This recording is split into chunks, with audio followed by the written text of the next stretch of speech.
ಓಂ ಸದಾಶಿವಸಮಾರಂಭಾಂ ಶಂಕರಾಚಾರ್ಯಮಧ್ಯಮಾಂ ಅಸ್ಮದಾಚಾರ್ಯಪರ್ಯಂತಾಂ ವಂದೇ ಗುರುಪರಂಪರಾಂ ಶ್ರುತಿಸ್ಮೃತಿಪುರಾಣಾನಾಂ ಆಲಯಂ ಕರುಣಾಲಯಂ ನಮಾಮಿ ಭಗವತ್ಪಾದಶಂಕರಂ ಲೋಕಶಂಕರಂ ಶಂಕರಂ ಶಂಕರಾಚಾರ್ಯಂ ಕೇಶವಂ ಬಾದರಾಯಣಂ सूत्रभाष्यकृतौ वन्दे भगवन्तौ पुनः पुनः ईश्वरो गुरुरात्मेति मूर्तिभेदविभागिने व्योमवद्व्याप्तदेहाय दक्षिणामूर्तये नमः दक्षिणामूर्तये नमः।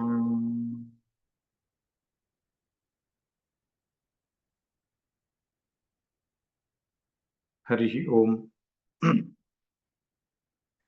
ಇವತ್ತು ಭಾದ್ರಪದ ಮಾಸದ ಕೃಷ್ಣ ಪಕ್ಷದ ಅಮಾವಾಸ್ಯೆ. ಇವತ್ತಿನ ದಿನ ಒಂದು ವಿಶೇಷವಾದಂತಹ ದಿನವಾಗಿದೆ.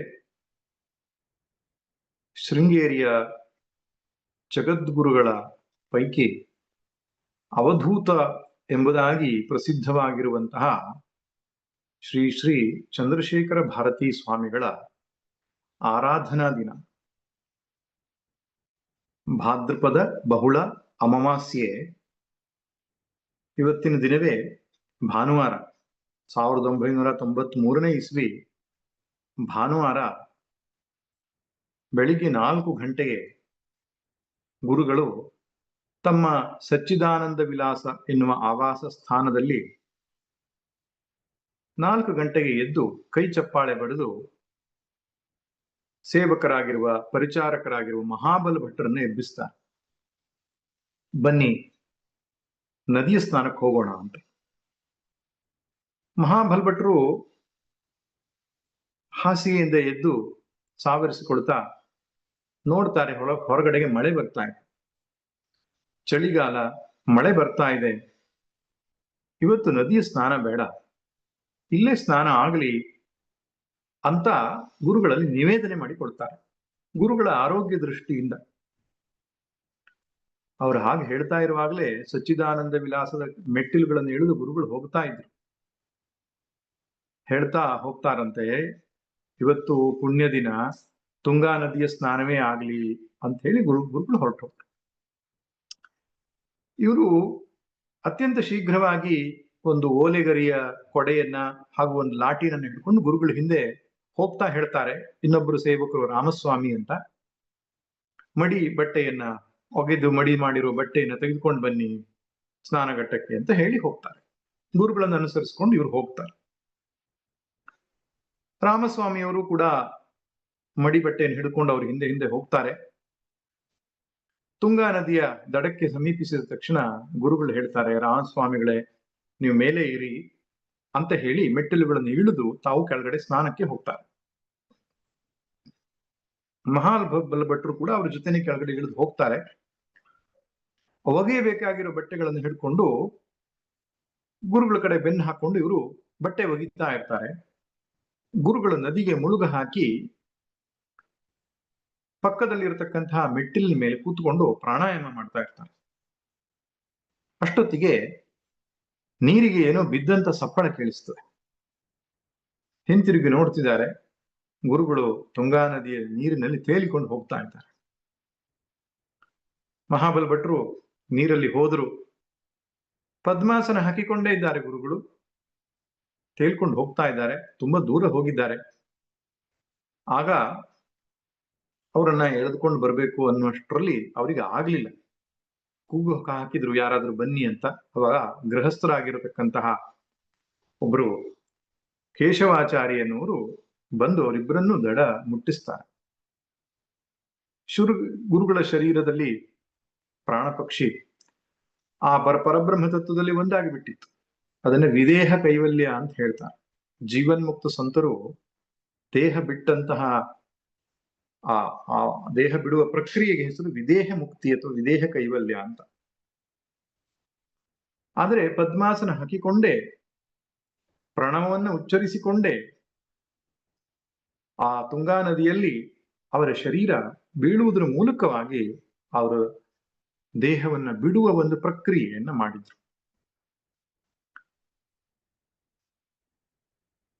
ಅವತ್ತು ಕೂಡ ಭಾನುವಾರ, ಇವತ್ತಿನ ದಿನವೇ ಭಾದ್ರಪದ ಬಹುಳ ಅಮಾವಾಸ್ಯೆ ಶ್ರೀ ಶ್ರೀ ಚಂದ್ರಶೇಖರ ಭಾರತೀ ಮಹಾಸ್ವಾಮಿಗಳ ಆರಾಧನಾ ದಿನ ಎಂಬುದಾಗಿ ಅವರ ಭಕ್ತರೆಲ್ಲ ಅನುಸರಿಸ್ತಾರೆ, ಆಚರಿಸ್ತಾರೆ.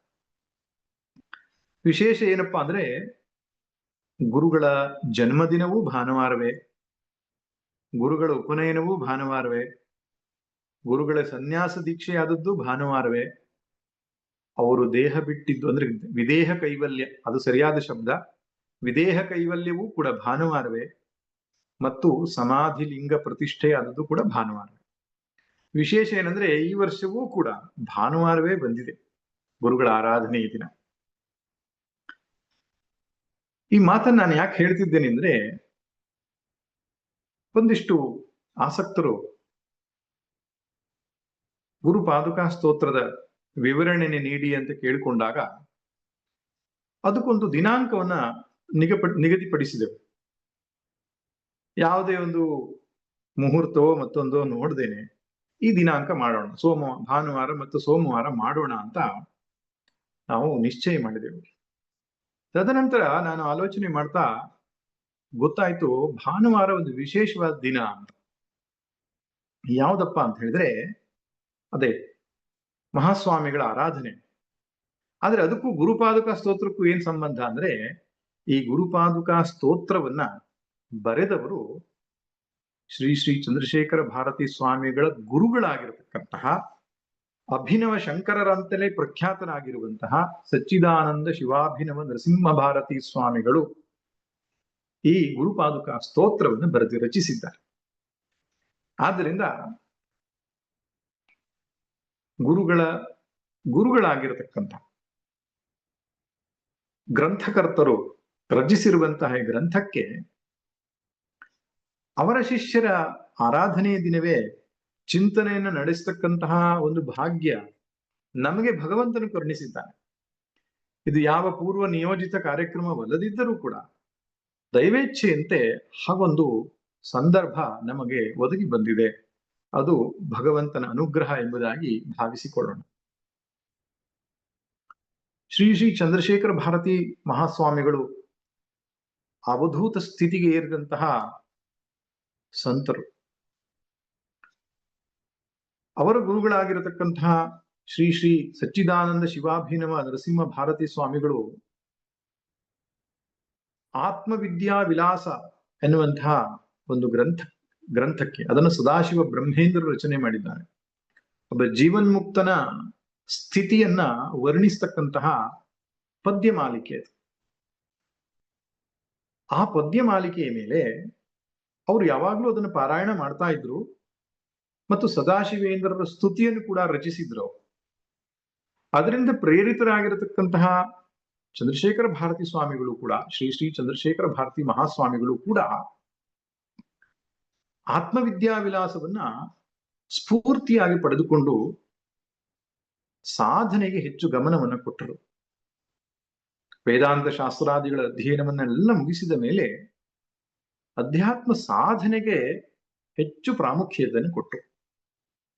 ಮಠದ ಅಭಿವೃದ್ಧಿ ಮತ್ತು ಲೋಕ ಸಂಚಾರ, ಅದೇನು ದಿಗ್ವಿಜಯ ಮುಂತಾದ ವಿಷಯಗಳನ್ನು ಹೇಳ್ತಾರೆ. ಅದನ್ನ ಇಷ್ಟವಿಲ್ಲದಿದ್ದರೂ ಕೂಡ, ವ್ಯವಸ್ಥೆಯ ದೃಷ್ಟಿಯಿಂದ ತಕ್ಕಷ್ಟು ಮಾಡಿದ್ದರೂ ಕೂಡ ಅವರ ಮನಸ್ಸು ಯಾವತ್ತೂ ಕೂಡ ಆತ್ಮನ ಕಡೆಗೆ ಹೊರಳಿತ್ತು. ಸದಾತ್ಮ ಧ್ಯಾನ ನಿರತಂ ಎಂಬುದಾಗಿ ಅವರ ಧ್ಯಾನ ಶ್ಲೋಕದಲ್ಲಿಯೇ ಬರುತ್ತೆ. ಸದಾತ್ಮ ಧ್ಯಾನ ನಿರತಂ ವಿಷಯೇಭ್ಯ ಪರಾಂಗುಖಂ ನೌಮಿ ಶಾಸ್ತ್ರೇಶು ನಿಷ್ಣಾತಂ ಚಂದ್ರಶೇಖರ ಭಾರತಿ. ಹಾಗೆ ಸದಾ ಆತ್ಮಧ್ಯಾನದಲ್ಲಿ ನಿರತರಾಗಿ ದೇಹಾತ್ಮ ಭಾವನೆಯನ್ನ ಮೀರಿ ಮೇಲಕ್ಕೆದ್ದಂತಹ ಜೀವನ್ಮುಕ್ತ ಸಂತರವರು. ಹಾಗೆ ಅವರಿಗೆ ಆ ಪ್ರೇರಣೆ ಬರಲಿಕ್ಕೆ ಕಾರಣ ಅವರ ಗುರುಗಳು ಅಭಿನವ ಶಂಕರರೇ ಎಂಬುದಾಗಿ ಕರೆಯಲ್ಪಡತಕ್ಕಂಥವರು. ಅವರ ಬಗ್ಗೆ ಒಂದು 10 ಸಂಗತಿಯನ್ನು ನಾನು ಹೇಳಲಿಕ್ಕೆ ಬಯಸ್ತೇನೆ. ಈ ಗ್ರಂಥವನ್ನ ಏನು ರಚಿಸಿದ್ದಾರೆ, ಗುರುಪಾದುಕಾ ಸ್ತೋತ್ರ ರಚಿಸಿದ್ದು ಹೆಚ್ಚಿನ ಜನ ಶಂಕರ ಭಗವತ್ಪಾದರು ಅಂತ ಅಂದುಕೊಂಡಿದ್ದಾರೆ. ಅಲ್ಲ, ಅದನ್ನ ರಚಿಸಿದವರು ಚಂದ್ರಶೇಖರ ಭಾರತಿ ಮಹಾಸ್ವಾಮಿಗಳು, ಗುರುಗಳಾಗಿರತಕ್ಕಂತಹ ಸಚ್ಚಿದಾನಂದ ಶಿವಾಭಿನವ ನರಸಿಂಹ ಭಾರತಿ ಸ್ವಾಮಿಗಳು ರಚನೆ ಮಾಡಿತ್ತು. ಅಭಿನವ ಶಂಕರರು ಅಂತ ಕರೆಯಲ್ಪಟ್ಟಂತಹ ಒಂದು ವ್ಯಕ್ತಿತ್ವ. ಯಾಕೆಂದ್ರೆ ಮೊದಲನೇ ಸಂಗತಿ, ಈ ಶಂಕರ ಜಯಂತಿ ಎಂಬುದನ್ನ ವೈಶಾಖ ಶುದ್ಧ ಪಂಚಮಿ ಎಂದು ನಿಶ್ಚಯಿಸಿ 5 ದಿನಗಳ ಕಾಲ ಶಂಕರ ಪಂಚಮಿಯನ್ನ ಆಚರಿಸುವಂತಹ ಒಂದು ಪ್ರಕ್ರಿಯೆಯನ್ನು ಹಾಕಿಕೊಟ್ಟವರವರೇ.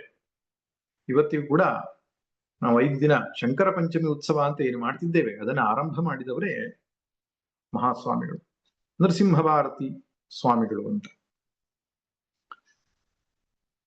ಎರಡನೇ ಸಂಗತಿ ಏನಪ್ಪಾ ಅಂದ್ರೆ, ಶಂಕರರ ಜನ್ಮಸ್ಥಳ ಕಾಲಟಿ ಎಂಬುದೇ ಗೊತ್ತಿತ್ತು. ಆದ್ರೆ ಕಾಲಟಿಯಲ್ಲಿ ಯಾವ ಜಾಗದಲ್ಲಿ ಶಂಕರರ ಜನನವಾಗಿದೆ ಎಂಬುದು ತಿಳಿದಿರಲಿಲ್ಲ. ಅದಕ್ಕೆ ಗುರುಗಳು ಹೋಗಿ ಅಲ್ಲಿ ತಮ್ಮ ಧ್ಯಾನ ಸ್ಥಿತಿಯಲ್ಲಿ ಇದೇ ಜಾಗ ಶಂಕರ ಭಗವತ್ಪಾದರ ಜನನವಾದದ್ದು ಎಂಬುದಾಗಿ ಗುರುತಿಸಿ ಅಲ್ಲೊಂದು ಶಂಕರರಿಗೆ ಒಂದು ಆಲಯವನ್ನು ಹಾಗೂ ಶಾರದಾಂಬೆಗೆ ಒಂದು ಇನ್ನೊಂದು ಆಲಯವನ್ನು ನಿರ್ಮಾಣ ಮಾಡಿ ಶಂಕರರ ಜನ್ಮಸ್ಥಳಿಯನ್ನ ಪ್ರಸಿದ್ಧಿಪಡಿಸಿ ಒಂದು ಯಾತ್ರಾ ಕ್ಷೇತ್ರವಾಗಿ ಮಾಡಿದಂಥವರು. ಆ ಕೀರ್ತಿ ಸ್ವಾಮಿಗಳಿಗೆ ಸಲ್ಲಬೇಕು. ಇದು ಎರಡನೇ ಸಂಗತಿ. ಇನ್ನು ಮೂರನೇ ಸಂಗತಿ, ಬೆಂಗಳೂರಿನಲ್ಲಿ ಒಂದು ಶಂಕರ ಮಠವನ್ನ ಸ್ಥಾಪನೆ ಮಾಡಿ ಅಲ್ಲಿ ಗೀರ್ವಾಣ ಪ್ರೌಢ ವಿದ್ಯಾಭಿವರ್ಧಿನಿ ಎಂಬ ಪಾಠಶಾಲೆಯನ್ನು ಆರಂಭ ಮಾಡಿದ್ರು. ಆ ಪಾಠಶಾಲೆಯಲ್ಲಿ ಉಚಿತವಾಗಿ 50 ಮಂದಿ ವಿದ್ಯಾರ್ಥಿಗಳು ಉಳಿಲಿಕ್ಕೆ ವ್ಯವಸ್ಥೆಯನ್ನು ಮಾಡಿ, ಅಂದಿನ ದಿನದಲ್ಲೇ ವ್ಯವಸ್ಥೆಯನ್ನು ಮಾಡಿ ಅವರಿಗೆ ಊಟ, ವಸತಿ, ಬಟ್ಟೆ ಮುಂತಾದವನ್ನು ಉಚಿತವಾಗಿ ಕೊಟ್ಟು ತಲಾ 20 ರೂಪಾಯಿಯನ್ನು ಪ್ರತಿ ವಿದ್ಯಾರ್ಥಿ ವೇತನ ಪ್ರತಿ ತಿಂಗಳಿಗೆ ಕೊಟ್ಟು ಅವರು 8 ವರ್ಷಗಳ ಕಾಲ ಪೂರ್ವ ಮೀಮಾಂಸಾ, ವೇದಾಂತ, ವೇದಶಾಸ್ತ್ರಗಳ ಅಧ್ಯಯನ ಮಾಡೋದಕ್ಕೆ ವ್ಯವಸ್ಥೆಯನ್ನು ಕಲ್ಪಿಸಿಕೊಟ್ಟಂಥವ್ರು. ಆ ಪಾಠಶಾಲೆಯಲ್ಲಿಯೇ ವಿದ್ಯಾರ್ಥಿ ಆಗಿರತಕ್ಕಂಥವರೇ ಚಂದ್ರಶೇಖರ ಭಾರತಿ ಮಹಾಸ್ವಾಮಿಗಳು ಆ ಪಾಠಶಾಲೆ ವಿದ್ಯಾರ್ಥಿ. ಹಾಗೆ ಆ ವೇದ ವಿದ್ಯೆಯನ್ನ, ಶಾಸ್ತ್ರವಿದ್ಯೆಯನ್ನ ಪ್ರಚಾರ ಮಾಡುವುದಕ್ಕೆ ಗೀರ್ವಾಣ ಪ್ರೌಢ ವಿದ್ಯಾಭಿವರ್ಧಿನಿ ಎಂಬ ಪಾಠಶಾಲೆಯನ್ನು ಬೆಂಗಳೂರಲ್ಲಿ ಸ್ಥಾಪನೆ ಮಾಡಿದ್ರು ಮಹಾಸ್ವಾಮಿಗಳು. ಇದು ಮೂರನೇ ಸಂಗತಿ. ನಾಲ್ಕನೇ ಸಂಗತಿ, ಶೃಂಗೇರಿಯಲ್ಲಿ ಕೂಡ ಒಂದು ಪಾಠಶಾಲೆ ಆರಂಭ ಮಾಡಿ. ಈಗ ಶೃಂಗೇರಿಯಲ್ಲಿ ಸದ್ವಿದ್ಯಾ ಸಂಜೀವಿನಿ ಪಾಠಶಾಲೆ ಅಂತ ಏನಿದೆ, ವೇದಶಾಸ್ತ್ರಗಳನ್ನು ಅಧ್ಯಯನ ಮಾಡೋದಕ್ಕೆ ಇರತಕ್ಕಂಥ, ಅದನ್ನು ಸ್ಥಾಪನೆ ಮಾಡಿದ್ದು ಮಹಾಸ್ವಾಮಿಗಳೇ. 6 ವರ್ಷಗಳಲ್ಲಿ ಸಂಸ್ಕೃತ, ಸಾಹಿತ್ಯ, ತರ್ಕ, ನ್ಯಾಯ, ವ್ಯಾಕರಣ, ಜ್ಯೋತಿಷ್ಯ, ಮೀಮಾಂಸಾ, ವೇದಾಂತ ಇಂತಾದ ಯಾವುದೇ ಶಾಸ್ತ್ರವನ್ನು ತೆಗೆದುಕೊಂಡ್ರು ಕೂಡ 6 ವರ್ಷಗಳಲ್ಲಿ ಸಂಪೂರ್ಣ ಮಾಡುವ ಹಾಗೆ ಅಲ್ಲಿ ಅಧ್ಯಾಪಕರನ್ನು ನೇಮಿಸಿ ಎಲ್ಲವನ್ನು ಉಚಿತವಾಗಿ, ವಸತಿ, ಅಶನ, ವಸತಿ ಎಲ್ಲವೂ ಉಚಿತವಾಗಿ ಕೊಟ್ಟು ಆ ಶಾಸ್ತ್ರವನ್ನ, ವೇದವನ್ನ ರಕ್ಷಿಸುವ, ಪೋಷಿಸುವ ಕೆಲಸವನ್ನ ಅವರು ಮಾಡಿದ್ದಾರೆ. ಇನ್ನು 5ನೇ ಸಂಗತಿ ಏನಪ್ಪಾ ಅಂದ್ರೆ, ಪ್ರತಿ ವರ್ಷವೂ ಕೂಡ ಶೃಂಗೇರಿಯಲ್ಲಿ ಈ ಗಣೇಶ ಚತುರ್ಥಿಯ ಸಂದರ್ಭದಲ್ಲಿ 21 ದಿನಗಳ ಕಾಲ ಗಣಪತಿ ಸದಸ್ಸು ಅಂತ ನಡೀತದೆ. ಗಣಪತಿ ವಾಕ್ಯಾರ್ಥ ಸಭೆ ಅಂತಾನೆ ಹೇಳ್ತಾರೆ, ವಾಕ್ಯಾರ್ಥ ಸಭೆ ಅಥವಾ ಗಣಪತಿ ಸದಸ್ಸು. ಅಲ್ಲಿ ಬೇರೆ ಬೇರೆ ಶಾಸ್ತ್ರಗಳನ್ನ ಅಧ್ಯಯನ ಮಾಡಿರತಕ್ಕಂತಹ ಪಂಡಿತರು ಬಂದು ಶಾಸ್ತ್ರಗೋಷ್ಠಿಯನ್ನು ನಡೆಸ್ತಾರೆ. ಆ ಒಂದು ಕಾಯಕವನ್ನ, ಆ ಒಂದು ಪ್ರಕಲ್ಪವನ್ನ ಹಾಕಿಕೊಟ್ಟವರು ಸ್ವಾಮಿಗಳು. ಭಾದ್ರಪದ ಶುಕ್ಲ ಚತುರ್ಥಿಯಿಂದ ಆರಂಭ ಮಾಡಿ 21 ದಿನ ನಡೆಯುತ್ತೆ. ವಾಕ್ಯಾರ್ಥ ಗೋಷ್ಠಿ ಎಂಬುದಾಗಿ ಕರೀತಾರೆ, ಗಣಪತಿ ಸದಸ್ಸು ಎಂಬುದಾಗಿ ಕರೀತಾರೆ. ಆ ಮೂಲಕವಾಗಿ ವಿದ್ವಾಂಸರನ್ನ ಪ್ರೋತ್ಸಾಹಿಸುವಂತಹ ಕೈಂಕರ್ಯವನ್ನು ಮಾಡಿದ್ದಾರೆ. ಇನ್ನು 6ನೇ ಸಂಗತಿ ಏನಪ್ಪಾ ಅಂದ್ರೆ, ಸನ್ಯಾಸಿಗಳಿಗೋಸ್ಕರ ಒಂದು ಏಕಾಂತವಾದ ಸ್ಥಾನ ಇರಲಿಲ್ಲ ಶೃಂಗೇರಿಯಲ್ಲಿ. ತುಂಗಾ ನದಿಯ ಈ ಭಾಗದಲ್ಲಿ ಇರತಕ್ಕಂತಹ ಏನು ಶಾರದಾಂಬೆ ದೇವಸ್ಥಾನ, ಆ ಮುಂತಾದ ಜಾಗಗಳಲ್ಲಿ ಜನಗಳು, ಯಾತ್ರಾರ್ಥಿಗಳು ಬರ್ತಾ ಇದ್ರು. ಆದ್ರಿಂದ ಏಕಾಂತ ಅನ್ನೋದು ವಿಶೇಷವಾಗಿ ಸಿಕ್ಕಿರ್ಲಿಲ್ಲ. ತುಂಗಾ ನದಿಯ ದಕ್ಷಿಣ ಭಾಗದಲ್ಲಿ ಆಚೆ ದಡದಲ್ಲಿ ನರಸಿಂಹವನ ಎಂಬುದಾಗಿ ಒಂದು ತಪೋವನವನ್ನ ನಿರ್ಮಾಣ ಮಾಡಿ ಅಲ್ಲಿ ಯತಿಗಳಿಗೆ ಏಕಾಂತ ಸಿಗುವ ಹಾಗೆ ವ್ಯವಸ್ಥೆಯನ್ನು ಮಾಡಿದಂಥವರು ಮಹಾಸ್ವಾಮಿಗಳೇ ಆಗಿದ್ದಾರೆ. ಇನ್ನು ಶಾರದಾಂಬ ದೇಗುಲ ಏನಿದೆ, ಅತ್ಯಂತ ಪ್ರಾಚೀನವಾದದ್ದು. ಅದು ಕಲ್ಲಿನಿಂದ, ಮಣ್ಣಿನಿಂದ ನಿರ್ಮಿತವಾಗಿತ್ತು. ಮಹಾಸ್ವಾಮಿಗಳು ಶಿಲಾಮಯವಾದ ದೇವಸ್ಥಾನವನ್ನು ಮಾಡುವುದಕ್ಕೆ ಸಂಕಲ್ಪವನ್ನು ಮಾಡಿ ಆರಂಭವನ್ನು ಮಾಡಿಬಿಟ್ಟಿದ್ರು. ಆದರೆ ಅದನ್ನು ಮುಗಿಸ್ಲಿಕ್ಕೆ ಆಗಲಿಲ್ಲ. ತದನಂತರ ಚಂದ್ರಶೇಖರ ಭಾರತಿ ಮಹಾಸ್ವಾಮಿಗಳು ಅದನ್ನು ಕುಂಭಾಭಿಷೇಕವನ್ನು ಮಾಡ್ತಾರೆ. ಆದರೆ ಆಲಯವನ್ನ ಶಿಲಾಮಯ ದೇವಸ್ಥಾನ ಮಾಡುವುದಕ್ಕೆ ಆ ಪ್ರಕಲ್ಪವನ್ನು ಕೈಗೆತ್ತಿಕೊಂಡವರೇ ಮಹಾಸ್ವಾಮಿಗಳು.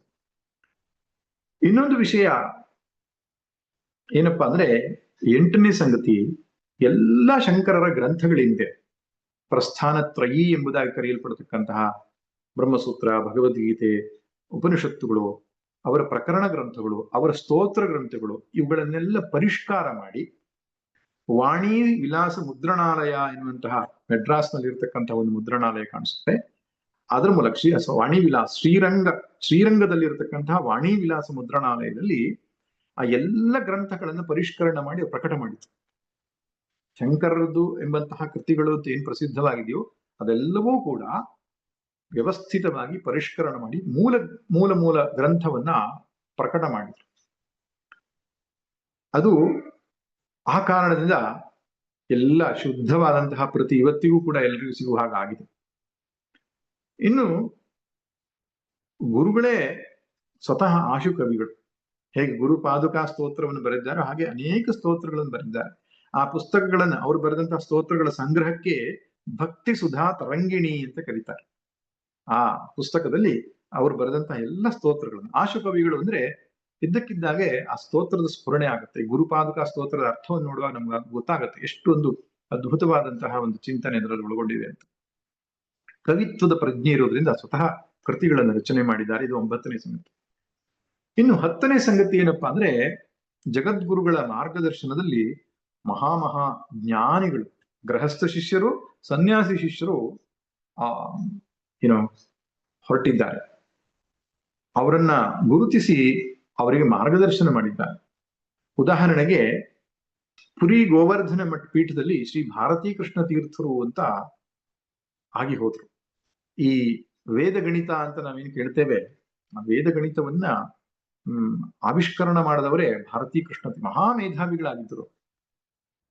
ಅವರು ಸಚ್ಚಿದಾನಂದ ಶಿವಾಭಿಮ ನರಸಿಂಹ ಭಾರತಿ ಸ್ವಾಮಿಗಳು ಶಿಷ್ಯರಾಗಿದ್ದಾರೆ. ಅಷ್ಟೇ ಅಲ್ಲ, ಹಾನಗಲ್ ವಿರೂಪಾಕ್ಷ ಶಾಸ್ತ್ರಿಗಳು ಅಂತ ಕೇಳಿರಬಹುದು. ನಮ್ಮ DVG ಅವರು ಮತ್ತೆ ಹೊಳೆ ನರಸೀಪುರ ಸಚ್ಚಿದಾನಂದ ಸರಸ್ವತಿ ಸ್ವಾಮಿಗಳು ಮುಂತಾದವರುಗಳ ಗುರುಗಳು. ಶ್ರೀ ಚಂದ್ರಶೇಖರ ಭಾರತಿ ಮಹಾಸ್ವಾಮಿಗಳಿಗೂ ಕೂಡ ಅವರು ಪಾಠ ಮಾಡಿದ್ರು, ಹಾನಗಲ್ ವಿರೂಪಾಕ್ಷ ಶಾಸ್ತ್ರಿಗಳು. ಅಂತಹ ಮಹಾನ್ ಮೇಧಾವಿ, ಮಹೋಪಾಧ್ಯಾಯ ಎಂಬ ಬಿರುದಿತ್ತವರು. ಅವರು ಕೊನೆಗೆ ಸನ್ಯಾಸ ತೆಗೆದುಕೊಳ್ತಾರೆ. ಕೂಡ್ಲಿ ಮಠದಲ್ಲಿ ವಿದ್ಯಾಭಿನವ ವಾಲುಕೇಶ್ವರ ಭಾರತಿ ಸ್ವಾಮಿಗಳು ಅಂತ ಕೂಡ್ಲಿ ಮಠಕ್ಕೆ ಅವರು ಪೀಠಾಧಿಪತಿಗಳಾಗ್ತಾರೆ. ಅವರು ಕೂಡ ಸ್ವಾಮಿಗಳ ಶಿಷ್ಯರೇ, ನರಸಿಂಹ ಭಾರತಿ ಮಹಾಸ್ವಾಮಿಗಳ ಶಿಷ್ಯರೇ.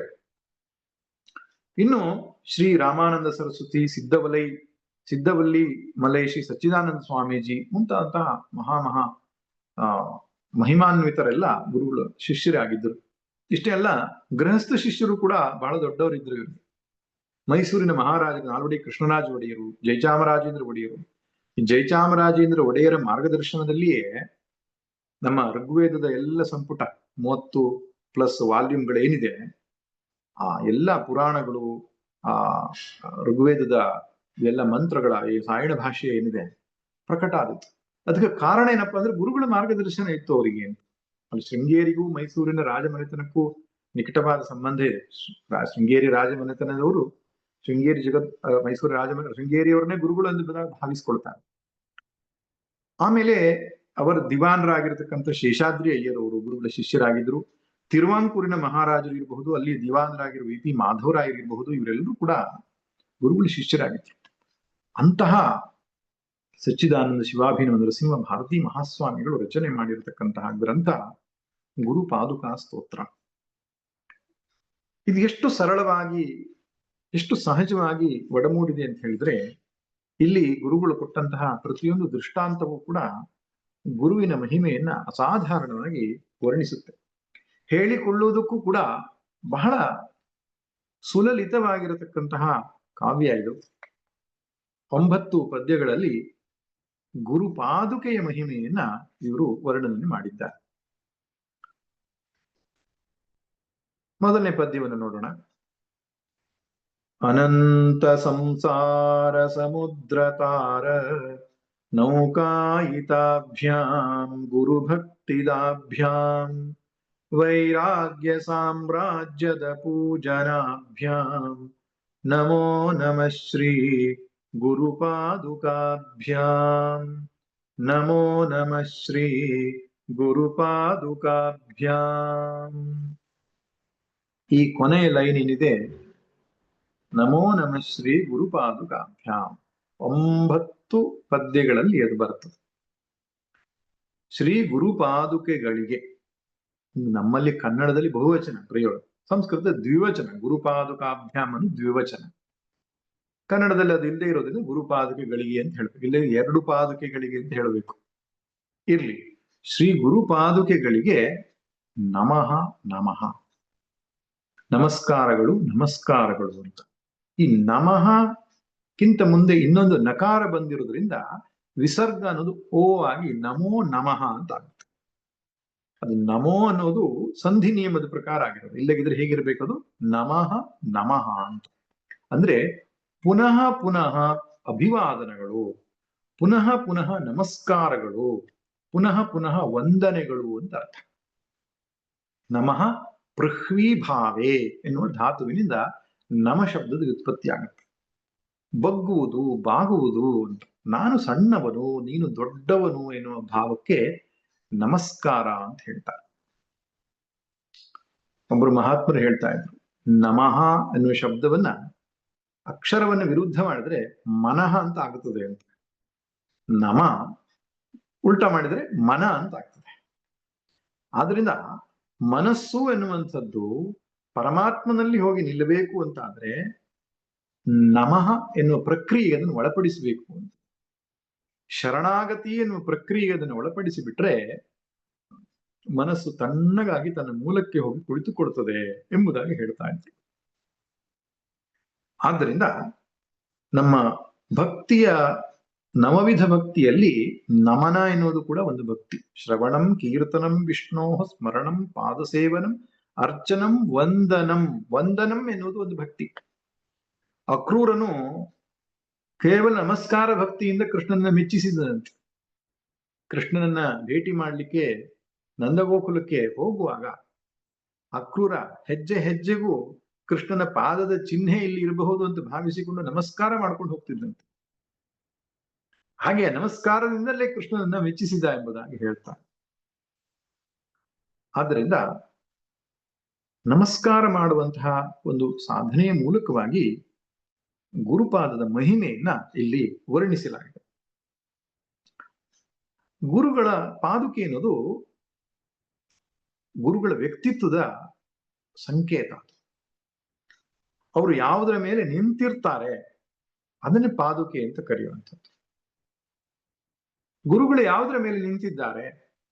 ಜ್ಞಾನದ ಮೇಲೆ ನಿಂತಿದ್ದಾರೆ. ಯಾವ ಜ್ಞಾನ ಅಂದ್ರೆ ಅಪರ ಮತ್ತು ಪರ ಎನ್ನುವ 2 ರೀತಿಯ ವಿದ್ಯೆಗಳನ್ನ ಶಾಸ್ತ್ರ ಹೇಳುತ್ತೆ. ಮಂಡಕೋಪನಿಷತ್ತಲ್ಲಿ ಬರುತ್ತೆ ಪರಾಚ ಅಪರಾಚ ಇವ. ಅಪರಾವಿದ್ಯೆ ಮತ್ತು ಪರಾವಿದ್ಯೆ ಎನ್ನುವಂತಹ 2 ವಿದ್ಯೆಗಳಲ್ಲಿ ನಿಷ್ಣಾತರಾಗಿರತಕ್ಕಂತಹ ಗುರುಗಳ ಪ್ರತೀಕ ಅದು ಪಾದುಕೆ. ಅಥವಾ ಶ್ರೋತ್ರಿಯನೂ ಬ್ರಹ್ಮನಿಷ್ಠನೂ ಆಗಿದ್ದಾನೆ ಗುರು ಎನ್ನುವುದರ ಪ್ರತೀಕವೂ ಆದೀತು. ಅಥವಾ ವೈರಾಗ್ಯ ಜ್ಞಾನದ ಮೇಲೆ ಗುರುಗಳು ನಿಂತಿದ್ದಾರೆ ಎನ್ನುವುದರ ಪ್ರತೀಕವೂ ಆದೀತು. ಒಟ್ಟಿನಲ್ಲಿ ಇಟ್ ಇಸ್ ಎ ಸಿಂಬಲ್, ಅದೊಂದು ಗುರುತು, ಅದೊಂದು ಚಿಹ್ನೆ. ಯಾವುದಕ್ಕೆ? ಆತ್ಮಜ್ಞಾನಿಗಳಾದ ಆ ಗುರುಗಳ ಗುರುತು ಪಾದುಕೆ. ಹೇಗೆ ವಿಷ್ಣುವಿನ ಗುರುತಾಗಿ ಶಾಲಿಗ್ರಾಮವಿದೆಯೋ, ಶಿವನಿಗೆ ಗುರುತಾಗಿ ಬಾಣಲಿಂಗವಿದೆಯೋ, ಲಲಿತಾ ತ್ರಿಪುರ ಸುಂದರಿಯೋ ಜಗನ್ಮಾತೆಗೂ ಗುರುತಾಗಿ ಶ್ರೀಚಕ್ರವಿರುತ್ತದೋ, ಹಾಗೆ ಗುರುಗಳಿಗೆ ಒಂದು ಸಂಕೇತದ ರೂಪದಲ್ಲಿ, ಗುರುತಿನ ರೂಪದಲ್ಲಿ ಅವರ ಪಾದುಕೆ ಎನ್ನುವಂಥದ್ದು ಇರ್ತದೆ. ಪಾದುಕೆ ಎನ್ನುವುದು ಅವರ ಜ್ಞಾನ ಭಕ್ತಿ ವೈರಾಗ್ಯಗಳ ಸದ್ಗುಣಗಳ ಸದಾಚಾರಗಳ ಸಂಕೇತ. ಗುರುಗಳು ಎಲ್ಲೋ ಇರ್ತಾರೆ, ವಿದೇಹ ಕೈವಲ್ಯವನ್ನು ಪಡೆದಿರಬಹುದು, ಆದ್ರೆ ಅವರನ್ನು ಆರಾಧನೆ ಮಾಡಬೇಕಲ್ಲ.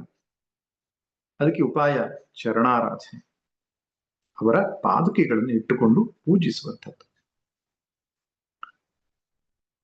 ಇಲ್ಲಿ ಗುರು ತತ್ವ ಅನ್ನುವಂಥದ್ರ ಬಗ್ಗೆ ಸಂಕ್ಷಿಪ್ತವಾಗಿ ನಾವು ನೋಡೋಣ. ಕೆಲವರು ಹೇಳ್ತಿರ್ತಾರೆ ಗುರುವೇ ನಮಃ ಗುರವೇ ನಮಃ ಅಂತ ಹೇಳ್ಬಾದ್ರು ಗುರುವೇನ್ ಮಹಾ ಅಂತ ಹೇಳ್ತೀನಿ. ಗುರವೇ ನಮಃ ಅಂತ ಹೇಳಬೇಕು, ಅವರಿಗೆ ಅಹಂಕಾರದಿಂದ ಗುರುವೇನ್ ಮಹಾ ಅಂತ ಹೇಳ್ತಾರೆ. ಗುರು ಇಲ್ಲದಿದ್ರೆ ಅಧ್ಯಾತ್ಮ ಪಥವನ್ನ ನಡಿಲಿಕ್ಕೆ ಸಾಧ್ಯವಿಲ್ವೇ? ಸಾಧ್ಯವಿಲ್ಲ ಎಂಬುದಾಗಿ ಶಾಸ್ತ್ರದ ಅಂಬೋಣ. ಲೌಕಿಕ ವಿದ್ಯೆಯಲ್ಲಿಯೇ ಯಶಸ್ಸನ್ನು ಸಾಧಿಸಬೇಕಾದರೆ ಒಬ್ಬ ಗುರುವಿನ ಮಾರ್ಗದರ್ಶನವಿಲ್ಲದಿದ್ರೆ ಹೇಗೆ ಸಾಧ್ಯವಿಲ್ಲವೋ, ಇನ್ನು ಅಧ್ಯಾತ್ಮ ವಿಷಯ ಅತ್ಯಂತ ಸೂಕ್ಷ್ಮವಾದ ಸಂಗತಿ. ಇದರಲ್ಲಿ ಶ್ರೋತ್ರಿಯನೂ ಬ್ರಹ್ಮನಿಷ್ಠನೂ ಆದ ಗುರುವಿನ ಮಾರ್ಗದರ್ಶನ ಅತ್ಯಂತ ಅವಶ್ಯಕತೆ ಇದೆ. ತಮಾಷೆಗಾಗಿ ಒಂದು ಮಾತು ಹೇಳುವುದುಂಟು. ಈ ಮುಲ್ಲಾ ನಸರುದ್ದೀನಿನ ಹೆಂಡತಿ ಹಾರ್ಮೋನಿಯಂ ಅಭ್ಯಾಸ ಮಾಡ್ತಾ ಇದ್ಲಂತೆ. ಅವಳು ಯಾವ ಗುರುಗಳನ್ನು ಹತ್ರ ಹೋಗಿರ್ಲಿಲ್ಲ, ಸಂಗೀತ ಅಭ್ಯಾಸ ಮಾಡ್ತಾ ಇದ್ಲು, ಗುರುಗಳ ಹತ್ರ ಹೋಗಿರ್ಲಿಲ್ಲ, ತಾನೇ ರಾಗಗಳನ್ನ ಆಲಾಪ ಮಾಡೋದು, ಹಾರ್ಮೋನಿಯಂ ನುಡಿಸ್ಕೊಂಡು ಆಲಾಪ ಮಾಡೋದು. ಅವಳು ಯಾವಾಗ ಸಂಗೀತ ನುಡಿಸ್ತಾಳೆ, ಈ ಮುಲ್ಲಾ ನಸರುದ್ದೀನ್ ಮನೆ ಹೊರಗಡೆಗೆ ಅಂಗಳದಲ್ಲಿ ಆ ಕಡೆಯಿಂದ ಈ ಕಡೆಯಿಂದ ಆ ಕಡೆ ನಡೆದಾಡೋದು. ಅವಳು ಯಾರೋ ಪಕ್ಕದ ಮನೆಯವ್ರು ಬಂದು ಕೇಳಿದ್ರು, ಏನಪ್ಪಾ, ಪಕ್ಕದ ಮನೆಯವ್ರು ಅವಳೇ ಬಂದು ಕೇಳಿ, ಏನಪ್ಪಾ ನಾನು ಸಂಗೀತ ಅಭ್ಯಾಸ ಮಾಡುವಾಗ ಮನೆ ಹೊರಗಡೆ ಯಾಕೆ ನೀನು ನಡೆದಾಡು? ಅಲ್ಲ, ನೀನು ಸಂಗೀತ ಅಭ್ಯಾಸ ಮಾಡೋದು ಸರಿ, ಅದ್ರ ಪಕ್ಕದ ಮನೆಯವರು ಮುಲ್ಲಾ ನಸರುದ್ದೀನ್ ಹೆಂಡತಿ ಹೊಡಿತಾ ಇದ್ದಾನೆ ತಪ್ಪು ತಿಳ್ಕೊಳ್ಬಾರ್ದಲ್ಲ, ಅದಕ್ಕೆ ನಾನು ಹೊರಗಡೆಗೆ ಇರೋದು ಪ್ರೂಫಿಗೋಸ್ಕರ ಅನ್ನಂತ. ಗುರುಗಳಿಲ್ಲದೆ ಸಂಗೀತವೋ ಸಾಹಿತ್ಯವೋ ಒಂದು ಈಜುವೋ ಒಂದು ಡ್ರೈವಿಂಗೋ ಅಥವಾ ಲೌಕಿಕವಾದ ಯಾವುದೇ ವಿದ್ಯೆಯನ್ನು ಕೂಡ ನಮ್ಗೆ ಮಾಸ್ಟ್ರಿ ಮಾಡ್ಲಿಕ್ಕೆ ಆಗೋದಿಲ್ಲ. ಆದ್ದರಿಂದ ಗುರುವಿನ ಅವಶ್ಯಕತೆ ಇದೆ. ಶಾಸ್ತ್ರವೂ ಕೂಡ ತದ್ವಿಧಿ ಪ್ರಣಿಪಾತೇನ ಪರಿಪ್ರಶ್ನೇನ ಸೇವೆಯ ಎಂಬುದಾಗಿ ಶ್ರೀಕೃಷ್ಣ ಅರ್ಜುನನಿಗೆ ಹೇಳುತ್ತಾನೆ. ತಾನು ಸಾಕ್ಷಾತ್ತಾಗಿ ಅವನ ಮುಂದೆ ನಿಂತುಕೊಂಡಿದ್ದಾನೆ ಭಗವಂತ. ಅವನು ಅವತಾರ ಪುರುಷನಾದಂತಹ ಸಾಕ್ಷಾತ್ ಶ್ರೀಕೃಷ್ಣನೇ ಅರ್ಜುನಿಗೆ ಹೇಳ್ತಾನೆ, ತದ್ವಿಧಿ ಪ್ರಣಿಪಾತೇನ ಪರಿಪ್ರಶ್ನೇನ ಸೇವೆಯ ಉಪದೇಕ್ಷಂತಿ ತೇ ಜ್ಞಾನಂ ಜ್ಞಾನಿನಃ ತತ್ವದರ್ಶನ. ಗುರುಗಳ ಬಳಿಗೆ ಹೋಗು, ಅವರ ಸೇವೆಯನ್ನು ಮಾಡು, ಪರಿಪ್ರಶ್ನೆಯನ್ನ ಮಾಡು, ಅವರ ಅನುಗ್ರಹದಿಂದ ಅವರ ಉಪದೇಶದಿಂದ ಜ್ಞಾನವನ್ನು ತಿಳಿದುಕೋ ಎಂಬುದಾಗಿ ಹೇಳ್ತಾರೆ.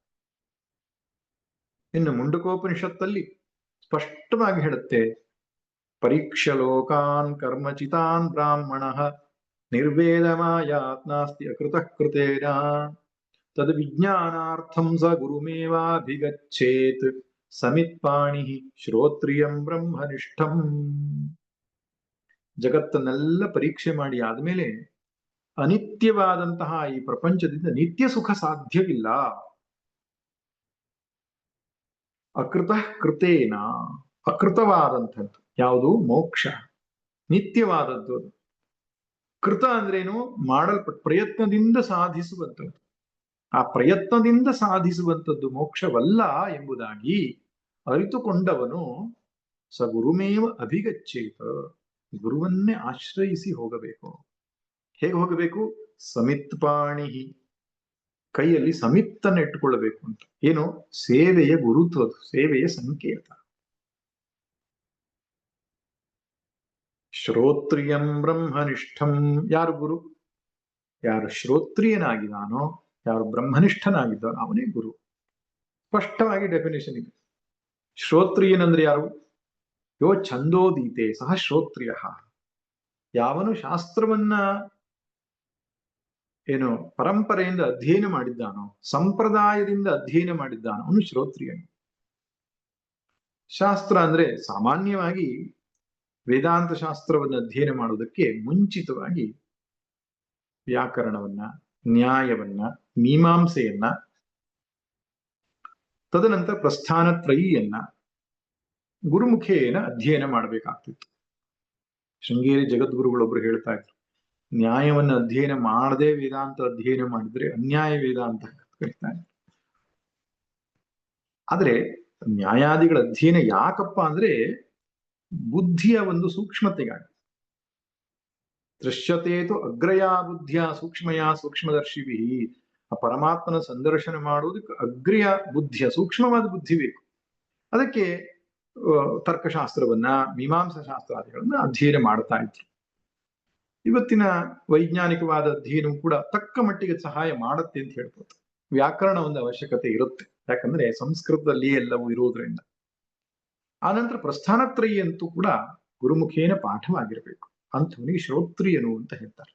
ಇನ್ನೊಂದು ಬ್ರಹ್ಮನಿಷ್ಠನು. ಬ್ರಹ್ಮಣಿ ನಿತರಾಂ ಸ್ಥಿತ, ಬ್ರಹ್ಮದಲ್ಲಿ ನಿತರವಾಗಿ ಅಂದ್ರೆ ಯಾವಾಗಲೂ ನೆಲೆ ನಿಂತವನು ಅಂತ ಅರ್ಥ. ಯಾವಾಗಲೂ ಬ್ರಹ್ಮಭಾವದಲ್ಲಿರುವವನು. ನಾನು ಶರೀರ, ನಾನು ಗಂಡಸು, ನಾನು ಸಂಸಾರಿ, ಈ ಎಲ್ಲ ಭಾವಗಳು ತೊಲಗಿ ನಾನು ಸರ್ವವ್ಯಾಪಕವಾದ ನಿತ್ಯ ಶುದ್ಧ ಬುದ್ಧ ಮುಕ್ತ ಚೈತನ್ಯ ಸ್ವರೂಪನಾಗಿದ್ದೇನೆ ಎನ್ನುವ ಭಾವದಲ್ಲಿ ನೆಲೆ ನಿಂತವನಿಗೆ ಬ್ರಹ್ಮನಿಷ್ಠ ಎಂಬುದಾಗಿ ಕರೀತಾರೆ. ಅಂತಹ ಗುರುವಿನ ಬಳಿ ಸಾಗಬೇಕು, ಬಳಿ ಸಾರಬೇಕು ಎಂಬುದಾಗಿ ಉಪನಿಷತ್ ಹೇಳುತ್ತೆ. ಇನ್ನೊಂದು ಕಡೆ ಛಾಂದೋಗ್ಯ ಉಪನಿಷತ್ನಲ್ಲಿ ಬರುತ್ತೆ, ಆಚಾರ್ಯವಾನ್ ಪುರುಷೋ ವೇದ ಆಚಾರ್ಯಾದೇವ ವಿದಿತ ವಿದ್ಯಾ ಸಾಧಿಷ್ಟಂ ಪ್ರಾಪತ್. ಆಚಾರ್ಯನಿಂದ ಕಲಿತ ವಿದ್ಯೆಯೇ ಪ್ರಯೋಜನವನ್ನು ಉಂಟು ಕೊಡುವಂಥದ್ದಾಗುತ್ತದೆ, ನಮ್ಮ ಗುರಿಯನ್ನು ಅದು ಮುಟ್ಟಿಸ್ತದೆ. ಆಚಾರ್ಯವಾನ್ ಪುರುಷೋ ವೇದ, ಆಚಾರ್ಯನನ್ನು ಹೊಂದಿದವನು ಆತ್ಮಜ್ಞಾನವನ್ನು ಪಡೆದುಕೊಳ್ತಾನೆ ಎಂಬುದಾಗಿ. ಆಚಾರ್ಯ, ಗುರುವಿಗೆ ಇನ್ನೊಂದು ಹೆಸರು ಆಚಾರ್ಯ. ಸದ್ಗುರು, ಶ್ರೀಗುರು, ಆಚಾರ್ಯ, ದೇಶಿಕೇಂದ್ರ, ಸಂಪ್ರದಾಯ ಸಂಪ್ರದಾಯ ವಿಧ, ಶಂಕರರ ಭಾಷೆಯಲ್ಲಿ ಬರೆಯುವಂತ ಶಬ್ದಗಳು. ಇದೆಲ್ಲ ಗುರುಗಳಿಗಿರತಕ್ಕಂಥ ಸಮಾನಾರ್ಥಕವಾಗ್ತದೆ. ಛಾಂದೋಗ್ಯ ಉಪನಿಷತ್ತಲ್ಲಿ ಷಷ್ಠಾಧ್ಯಾಯದಲ್ಲಿ ಪ್ರಸಂಗವನ್ನೇ ಹೇಳುತ್ತೆ. ಒಬ್ಬನು ದಾರಿ ಹೋಕನು, ವ್ಯಾಪಾರಿ ಆದವನು ದಾರಿಯಲ್ಲಿ ನಡ್ಕೊಂಡು ಹೋಗುವಾಗ ಒಂದಿಷ್ಟು ಜನ ಡಕಾಯಿತರು ಬಂದು ಅವನನ್ನ ಕಟ್ಟಿ, ಕೈಕಾಲು ಕಟ್ಟಿಬಿಟ್ಟು ಅವನಲ್ಲಿರ್ತಕ್ಕಂಥ ಸಂಪತ್ತನ್ನೆಲ್ಲ ಅಪಹರಿಸಿ ಓಡ್ ಹೋಗ್ತಾರೆ. ಆಗ ಯಾವಾತನೋ ಅವನ ಪೂರ್ವಜನ್ಮದ, ಈ ವ್ಯಾಪಾರಿ ಪೂರ್ವಜನ್ಮದ ಸುಕೃತದಿಂದ ಆ ದಾರಿಯಲ್ಲಿ ಬಂದು ಅವನ ಕೈಕಾಲುಗಳನ್ನು ಬಿಡಿಸಿ, ಕಣ್ಣಿನ ಪಟ್ಟಿಯನ್ನೆಲ್ಲ ಬಿಡಿಸಿ ಆ ಗಾಂಧಾರ ದೇಶಕ್ಕೆ ಹೋಗೋ ದಾರಿ ಇದಪ್ಪ ಅಂತ ತೋರಿಸ್ತಾನೆ. ಆ ಕಥೆಯನ್ನು ಹೇಳುತ್ತೆ ಚಾಂದೋಗ್ಯ. ಆ ನಂತರ ಅವನು ಹೇಳಿದಂತಹ ದಾರಿಯಲ್ಲೇ ಈ ವ್ಯಾಪಾರಿ ಮುಂದುವರಿದು ಹೋಗಿ ತನ್ನ ಮನೆಯನ್ನು ಮುಟ್ತಾನೆ, ಗಾಂಧಾರ ದೇಶ ತನ್ನ ಮನೆಯನ್ನು ಮುಟ್ಟುತ್ತಾನೆ ಅಂತ ಹೇಳಿ ಆದ ಮೇಲೆ ಆಚಾರ್ಯವಾನ್ ಪುರುಷೋ ವೇದ, ಇದೇ ಪ್ರಕಾರವಾಗಿ ಆಚಾರ್ಯನನ್ನು ಹೊಂದಿರುವವನು ಆತ್ಮಜ್ಞಾನವನ್ನು ಪಡಿತಾನೆ ಎಂಬುದಾಗಿ ಹೇಳುತ್ತೆ. ಹೀಗೆ ಶ್ರುತಿ ಸ್ಮೃತಿಗಳಲ್ಲಿ ಗುರುವನ್ನ ಹೊಂದಿದವನು ಆತ್ಮಜ್ಞಾನವನ್ನ ಪಡೆಯುವಂತಹ ಸೂಚನೆಯನ್ನು ಕೊಡುತ್ತೆ ನಮಗೆ. ಸರಿ, ಗುರುಗಳನ್ನು ಪಡೆಯೋಣ, ಆದ್ರೆ ಗುರು ಪಾದುಕಾ ಸ್ತೋತ್ರ ಯಾಕೆ? ಗುರು ಪಾದುಕಾ ಪೂಜೆ ಯಾಕೆ? ಗುರುಗಳನ್ನು ಸ್ತುತಿಸಬೇಕು, ಅವರನ್ನು ಆರಾಧಿಸಬೇಕು, ಅವರನ್ನು ಹೊಗಳಬೇಕು, ಇದೆಲ್ಲ ಇರಬಾರ್ದಲ್ವೇ? ಇದು ಗುರುಗಳಿಗೆ ಅವಶ್ಯಕತೆ ಇಲ್ಲ. ಯಾವುದೇ ಗುರುವು ಕೂಡ ಜಗತ್ತು ನನ್ನ ಕೊಂಡಾಡ್ಲಿ, ನನ್ನ ಹೊಗಳಲಿ, ನನ್ನ ಪೂಜಿಸ್ಲಿ ಅಂತ ಬಯಸೋದಿಲ್ಲ. ಯಾಕೆಂದ್ರೆ ಆ ಸ್ಥಿತಿಯನ್ನು ಮೀರಿ ನಿಂತಿದ್ದಾರೆ.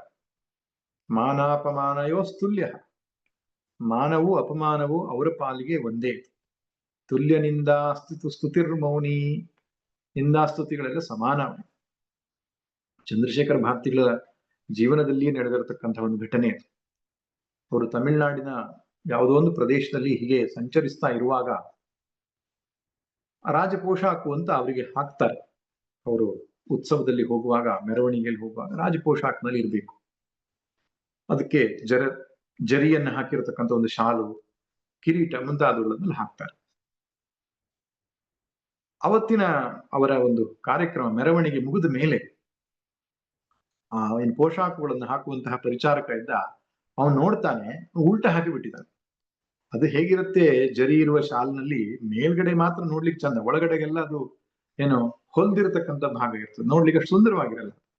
ಅದನ್ನು ಮೇಲ್ಗಡೆ ಭಾಗ ಮಾಡಿ ಹಾಕ್ಬಿಟ್ಟು ಅವನು ಇಡೀ ಮೆರವಣಿಗೆಯಲ್ಲಿ ಗುರುಗಳು ಹಾಗೆ ಹೋಗಿದ್ದಾರೆ. ಅದನ್ನು ತೆಗೆಯುವಾಗ ಅವನಿಗೆ ತುಂಬಾ ಬೇಸರ ಆಯ್ತು. ಗುರುಗಳನ್ನು ಕ್ಷಮಿಸ್ಬೇಕು, ನಾನು ತಪ್ಪು ಮಾಡ್ಬಿಟ್ಟೆ ಅಂತ ಹೇಳಿದ. ಬಹಳ ದೊಡ್ಡ ತಪ್ಪು ಮಾಡ್ಬಿಟ್ಟೆ, ಪ್ರಮಾದವಾಯ್ತು ನನ್ನ ಕಡೆಯಿಂದ ಅಂತ ಕಾಲಿಗೆ ಬಿದ್ದ. ಗುರುಗಳು ಕೇಳಿದ್ರು, ಏನಾಯ್ತಪ್ಪ? ಇಲ್ಲ, ಇದು ಈ ಶಾಲನ್ನ ಹೊದಿಸುವಾಗ ಅದನ್ನ ಮೇಲ್ಮುಖವನ್ನ ಕೆಳಮುಖ ಮಾಡಿ ಹಾಕ್ಬಿಟ್ಟೆ ನಾನು, ಹೀಗಾಯ್ತು ಅಂತ. ಉಲ್ಟಾ ಮಾಡಿ ಹಾಕಿದೆ ಅಂತ ಹೇಳಿದ ಅವನು. ಆ ಗುರುಗಳು ಹೇಳಿದ್ರು, ನೀನ್ ಹಾಕುವಾಗ್ಲೇ ನನಗೆ ಗಮನಿಸಿದ್ದೇನೆ, ನೀನು ಹಾಕುವಾಗ್ಲೇ ನನಗೆ ಗೊತ್ತಿತ್ತು ಉಲ್ಟಾ ಹಾಕ್ತಿದ್ದಾನೆ ಇವನು ಅಂತ. ಹೇಗಪ್ಪ? ಒಂದಿನ ಹಾಗೆ ಒಂದಿನ ಹೀಗೆ ಯಾವುದೋ ಒಂದು ವೇಷದಲ್ಲಿ ಹೋಗೋದು, ಅದರಲ್ಲೇನು ಅಂತ ಹೇಳಿದ್ರು. ಅಂದ್ರೆ ಅರ್ಥಾತ್ ಅವರಿಗೆ ಅದು ಯಾವುದೂ ಬೇಕಿರ್ಲಿಲ್ಲ. ಅಡ್ಡಪಲ್ಲಕ್ಕಿ ಉತ್ಸವವೋ, ಕಿರೀಟವೋ, ಪಾದಪೂಜೆಯೋ, ಗುರುಗಳು ಯಾವುದು ಬೇಕಾಗಿಲ್ಲ. ಶಿಷ್ಯರ ಅನುಗ್ರಹಕ್ಕಾಗಿ, ಶಿಷ್ಯರ ಉದ್ಧಾರಕ್ಕಾಗಿ ಅವರು ಅದನ್ನು ಸ್ವೀಕಾರ ಮಾಡ್ತಾರೆ ಅನ್ನೋದನ್ನ ನಾವು ಗಮನಿಸಬೇಕಾದ ಅಂಶ. ಇನ್ನೊಂದು ಸಂಗತಿ, ಶಿಷ್ಯರಿಗೆ ಹೇಗೆ ಅದು ಸಹಾಯ ಆಗ್ತದೆ ಅನ್ನೋದು ಪ್ರಶ್ನೆ. ನೋಡಿ, ಯಾವುದೇ ವಿದ್ಯೆಯನ್ನ ನಾವು ಗ್ರಹಣ ಮಾಡಬೇಕಾದ್ರೆ ಗುರುಗಳಲ್ಲಿ ಶ್ರದ್ಧೆ ಎನ್ನುವುದು ಇರಬೇಕಾಗ್ತದೆ. ಶ್ರದ್ಧೆ ಮತ್ತು ಭಕ್ತಿ ಇದ್ದಲ್ಲಿ ಜ್ಞಾನ ಅನ್ನುವಂಥದ್ದು ಪ್ರಮಾಣವಾಗಿ ಅವರ ಹೃದಯದಲ್ಲಿ ಬೇರೂರುತ್ತೆ. ಗುರುವಾಕ್ಯ ಅನ್ನೋದು ಪ್ರಮಾಣ ಆಗ್ಬೇಕಲ್ವೇ? ಆಪ್ತವಾಕ್ಯ ಪ್ರಮಾಣಂ ಎಂಬುದಾಗಿ ಕರೀತಾನೆ. ಆಪ್ತವಾಕ್ಯ, ಆಪ್ತ ಅಂದ್ರೆ ಯಾರು? ಯಾರು ನಂಬಿಕೆಗೆ ಅರ್ಹನು ಅವನು ಆಪ್ತ. ಉದಾಹರಣೆ ಕೊಡಬೇಕು, ಮಹಾಭಾರತದ ದೃಷ್ಟಾಂತ ಅಂದ್ರೆ ಅಶ್ವತ್ಥಾಮ ಹತ ಕುಂಜರಹ ಎನ್ನುವಂತಹ ಮಾತನ್ನ ಭೀಮ ಹೇಳಿದಾಗ ದ್ರೋಣರು ನಂಬಲಿಲ್ಲ. ಯಾವಾಗ ಧರ್ಮರಾಜ ಹೇಳ್ತಾನೋ ಅವನು ನಂಬುತ್ತಾನೆ. ಯಾಕೆ? ಧರ್ಮರಾಜನ ಮೇಲೆ ಆಪ್ತ ಭಾವ ಇತ್ತು ಅವನಿಗೆ, ಇವನು ಸುಳ್ಳು ಹೇಳುವವನಲ್ಲ. ಅಂದ್ರೆ ಧರ್ಮರಾಜನ ಮೇಲೆ ಶ್ರದ್ಧೆ ಇತ್ತು, ಆಸ್ತಿಕ್ಯ ಬುದ್ಧಿ ಇತ್ತು, ಆದ್ರಿಂದ ಅದು ಪ್ರಮಾಣ ಆಯಿತು. ಆದ್ರಿಂದ ಗುರುಗಳು ಹೇಳ್ತಕ್ಕಂತಹ ಪ್ರತಿಯೊಂದು ವಾಕ್ಯವೂ ಪ್ರಮಾಣವಾಗಿ ನಮ್ಮ ಹೃದಯದಲ್ಲಿ ಪ್ರಮೇಯ ಉತ್ಪತ್ತಿ ಮಾಡಬೇಕು ಅಂದ್ರೆ, ಜ್ಞಾನ ಉತ್ಪತ್ತಿ ಮಾಡಬೇಕು ಅಂದ್ರೆ ಅವರ ಮೇಲೆ ನಮಗೆ ಶ್ರದ್ಧೆ ಮತ್ತು ಭಕ್ತಿ ಇರಬೇಕು. ಅದಕ್ಕೆ ಕೃಷ್ಣ ಪದೇ ಪದೇ ಅರ್ಜುನಿಗೆ ಹೇಳ್ತಾನೆ, ಶ್ರದ್ಧೆ ಇಟ್ಕೋ ಅರ್ಜುನ, ನನ್ನ ಮಾತು ಮೇಲೆ ಶ್ರದ್ಧೆ ಇಟ್ಕೋ, ಸಂಶಯ ಪಡಬೇಡ. ಕೃಷ್ಣನ ಪ್ರತಿಯೊಂದು ವಾಕ್ಯವೂ ಪ್ರಮಾಣವಪ್ಪ, ಇದೊಂದು ಒಂದೊಂದು ವಾಕ್ಯವೂ ಕೂಡ ಮಂತ್ರಕ್ಕೆ ಸಮಾನ, ಇದರಲ್ಲಿ ಎಲ್ಲಷ್ಟೂ ಸಂಶಯ ಇಲ್ಲ, ನಾನು ಚಾಚೂ ತಪ್ಪದೆ ಪಾಲಿಸಿದ ಶ್ರೇಯಸ್ಸು ಖಂಡಿತವಾಗಿ ಆಗ್ತದೆ ಎನ್ನುವ ಭಾವನ್ನಿಟ್ಟುಕೊಂಡು ಗೀತೆಯನ್ನು ಶ್ರವಣ ಮಾಡಿದ್ರೆ ಪ್ರಯೋಜನಕ್ಕೆ ಬರ್ತದೆ. ಇಲ್ಲ ನಮ್ಮ ಹಾಗೆ ಅವನು ಒಬ್ಬ ಮನುಷ್ಯ, ಅವನೇನೋ ಹೇಳಿದಾನೆ ಒಂದಿಷ್ಟು ಒಳ್ಳೆಯ ವಿಚಾರ ಅಂತ ತಿಳ್ಕೊಂಡು ಅದು ಪ್ರಮಾಣವಾಗಲ್ಲ. ಅದಕ್ಕೆ ಆ ಪ್ರಮಾಣ ಬುದ್ಧಿ ಗುರುವಾಕ್ಯದಲ್ಲಿ ಬರಬೇಕು ಅಂದ್ರೆ ಆಚಾರ್ಯೋಪಾಸನಂ ಎಂಬ ಸಾಧನೆಯನ್ನು ಮಾಡಬೇಕು. ಭಗವದ್ಗೀತೆ 13ನೇ ಅಧ್ಯಾಯದಲ್ಲಿ ಜ್ಞಾನಕ್ಕೆ ಸಾಧನವನ್ನು ಹೇಳುವಾಗ ಕೃಷ್ಣ ಆಚಾರ್ಯೋಪಾಸನಂ ಶೌಚಂ ಸ್ಥೈರ್ಯಮಾತ್ಮ ವಿನಿಗ್ರಹ, ಆಚಾರ್ಯೋಪಾಸನೆ ಹೇಳ್ತಾನೆ. ನಮ್ಮ ಆಚಾರ್ಯರು ಯಾರಿದ್ದಾರೆ? ನಮಗೆಲ್ಲರಿಗೂ ಕೂಡ ಶಂಕರ ಭಗವತ್ಪಾದರೇ ಆಚಾರ್ಯರು. ಆ ಶಂಕರ ಭಗವತ್ಪಾದರು ಅಥವಾ ಆ ಪರಂಪರೆಯಲ್ಲಿ ಬಂದಂತಹ ಜ್ಞಾನಿಗಳಾದಂತಹ ಸಂತರು ಯಾರಿದ್ದಾರೆ ಅವರನ್ನ ಆರಾಧಿಸುವುದರ ಮೂಲಕವಾಗಿ ಅವರ ಬಗ್ಗೆ ಒಂದು ಶ್ರದ್ಧೆ ನಮ್ಮ ಹೃದಯದಲ್ಲಿ ಉತ್ಪತ್ತಿ ಆಗುತ್ತೆ. ಶ್ರದ್ಧಾ ಭಕ್ತಿಯಿಂದ ಅವರ ವಾಕ್ಯವನ್ನ ನಾವು ಶ್ರವಣ ಮಾಡ್ತೇವೆ. ಶಂಕರರ ವಾಕ್ಯವನ್ನ, ಶಂಕರರ ಗ್ರಂಥಗಳನ್ನ ಅಧ್ಯಯನ ಮಾಡುವಾಗ ಪ್ರತಿಯೊಂದು ವಾಕ್ಯವೂ ವೇದವಾಕ್ಯ ಎಂಬ ಭಾವನೆ ಬಂದುಬಿಡುತ್ತದೆ. ನಾವು ನೋಡ್ತೇವೆ ಮಹಾತ್ಮರೆಲ್ಲ ಪಾಠ ಮಾಡುವಾಗ ಆ ಶಂಕರರ ಒಂದೊಂದು ವಾಕ್ಯವನ್ನ ಇಟ್ಟುಕೊಂಡು ಎಷ್ಟೊಂದು ಸಂತೋಷ ಪಡ್ತಾರೆ. ಎಂಥ ಅದ್ಭುತವಾದ ಭಾವ! ಇದಕ್ಕೆ ಕಾರಣ ಏನಪ್ಪಾ ಅಂದ್ರೆ ಅವರನ್ನ ಪೂಜಿಸುವುದು. ಶ್ರದ್ಧೆ ಮತ್ತು ಭಕ್ತಿ ಅಷ್ಟು ಸುಲಭವಾಗಿ ಬರುವಂಥದ್ದಲ್ಲ. ನಾನು 4 ಪುಸ್ತಕ ಓದ್ಬಿಟ್ಟೆ ನಂಗೆ ಶ್ರದ್ಧೆ ಭಕ್ತಿ ಬಂತು ಅಂತ ಆಗೋದಿಲ್ಲ. ಅದಕ್ಕೆ ಒಂದು ಅವರ ಮಹಿಮೆಯನ್ನ ಶ್ರವಣ ಮಾಡಬೇಕು, ಇನ್ನೊಂದು ಅವರನ್ನ ಆರಾಧನೆ ಮಾಡಬೇಕು.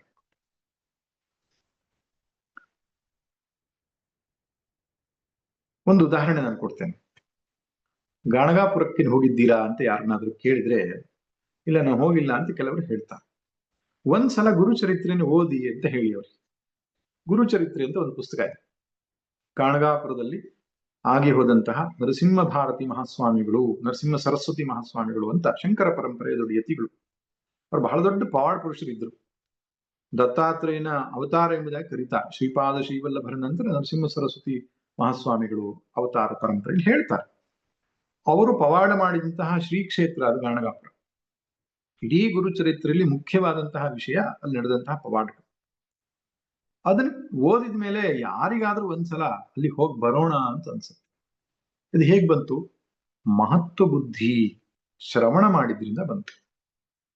ಇನ್ನೊಂದು, ಅದು ಯಾವಾಗಲೂ ಉಳಿದುಕೊಳ್ಬೇಕಾದ್ರೆ ನಿತ್ಯವೂ ಅನುಸಂಧಾನ ನಡಿಬೇಕು.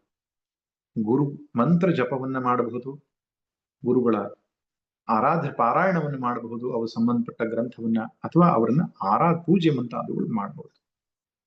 ಪರಂಪರೆಯಲ್ಲಿ ಗುರು ಪಾದುಕೆಯನ್ನಿಟ್ಟುಕೊಂಡು ನಿತ್ಯವೂ ಯಥಾಶಕ್ತಿ ಯಥಾಭಕ್ತಿ ಪೂಜೆಯನ್ನು ಮಾಡುವಂತಹ ಒಂದು ಪರಂಪರೆಯನ್ನ ಹೇಳುತ್ತೆ.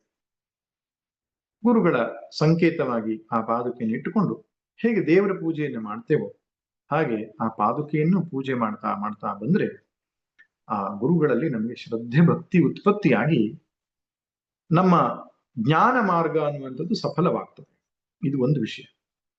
ಇನ್ನೊಂದು ವಿಷಯ, ಗುರುಗಳ ಪಾದಕ್ಕೆ ಪೂಜೆ ಮಾಡುವುದು ಒಂದೇ, ಈಶ್ವರನನ್ನು ಆರಾಧನೆ ಮಾಡುವುದು ಒಂದೇ.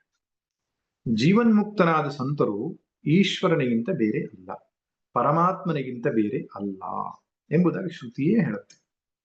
ಸಯೋಹವೈ ಯತ್ ಪರಮಂ ಬ್ರಹ್ಮವೇದ ಬ್ರಹ್ಮೈವ ಭವತಿ.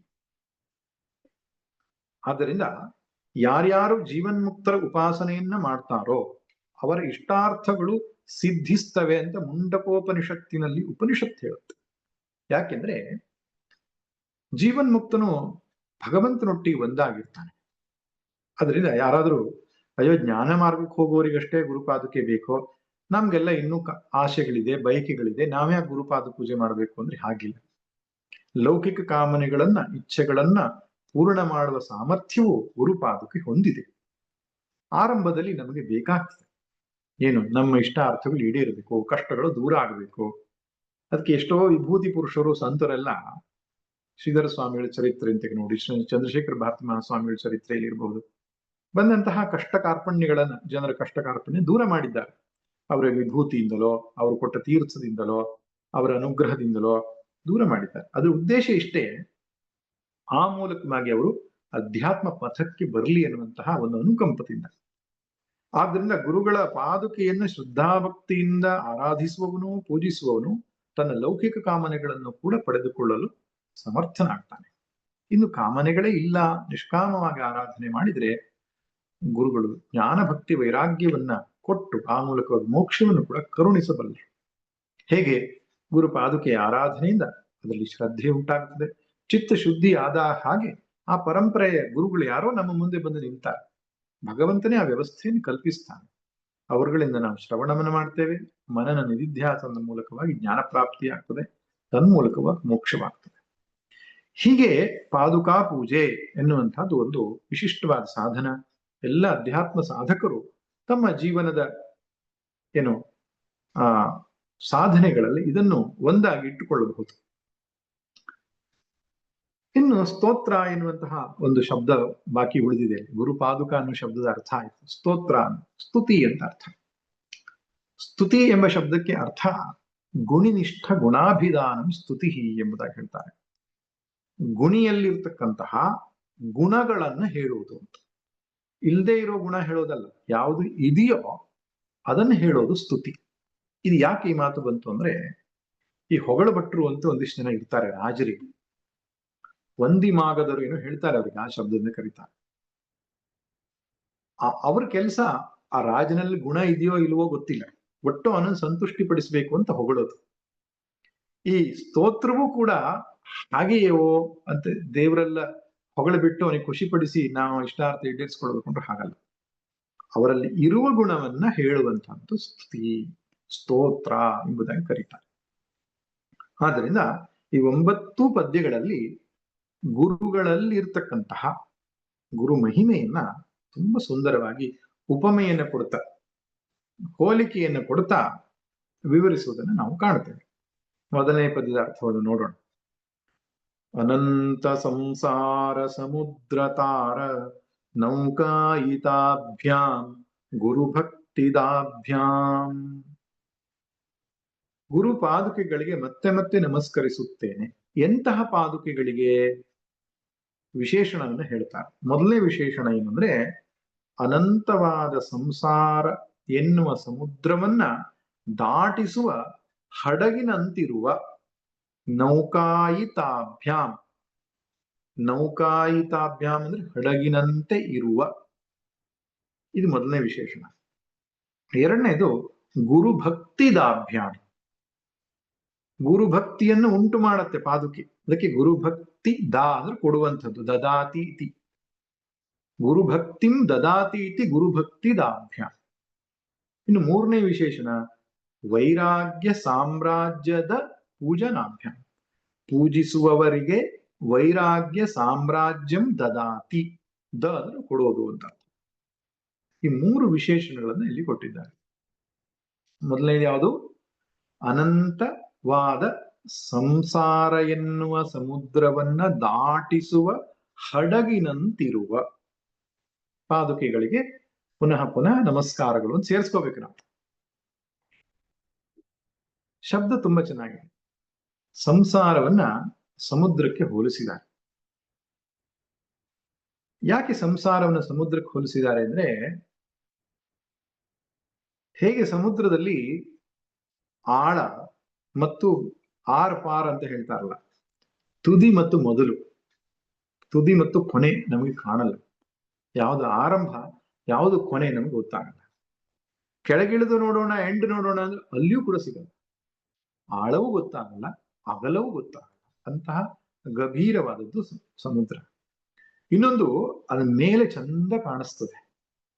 ಅದರ ಒಳಗೆ ಹೋದ್ರೆ ತಿಮಿಂಗಲಗಳಿವೆ, ಶಾರ್ಕ್ಗಳಿವೆ, ಕ್ರೂರ ಪ್ರಾಣಿಗಳಿದೆ. ಅದೊಂದು ಪ್ರಾಣಿ ಪ್ರಪಂಚವೇ ಇದೆ ಒಳಗೆ.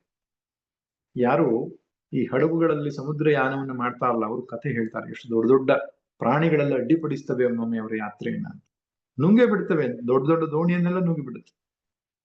ಅಂತಹ ಮೊಸಳೆಗಳು, ಅಂತಹ ತಿಮಿಂಗಲಗಳು ಒಳಗಡೆ ಅಡಗಿರ್ತವೆ. ಮೇಲ್ನಡಿಗೆ ಮಾತ್ರ ಚಂದ ಕಾಣ್ತದೆ. ಕೊನೆ ಮೊದಲು ಇಲ್ಲದೆ ಇರತಕ್ಕಂಥದ್ದು ಸಂಸಾರ, ಸಾಗರ ಅಂತ. ಈ ಸಂಸಾರವು ಕೂಡ ಹಾಗೆ ಎಂಬುದಾಗಿ ಶಾಸ್ತ್ರಗಳು ಹೇಳುತ್ತೆ. ಇದಕ್ಕೆ ಆರಂಭವೂ ಇಲ್ಲ, ಇದು ಕೊನೆಯೂ ಇಲ್ಲ. ಅನಾದಿ ಅನಂತ ಎಂಬುದಾಗಿ ಕರೀತಾರೆ. ಏನಿದು ಸಂಸಾರ ಅಂದ್ರೆ? ನೋಡಿ, ಸಂಸಾರ ಅಂದ್ರೆ ಹೆಂಡತಿ ಮಕ್ಕಳು ಇರುವುದು ಅಂತ ಅರ್ಥ ಅಲ್ಲ. ಸಂಸಾರ ಅಂದ್ರೆ ಅವಿದ್ಯಾ ಕಾಮಕರ್ಮದ ಈ ಒಂದು ಸಂಕೋಲೆ.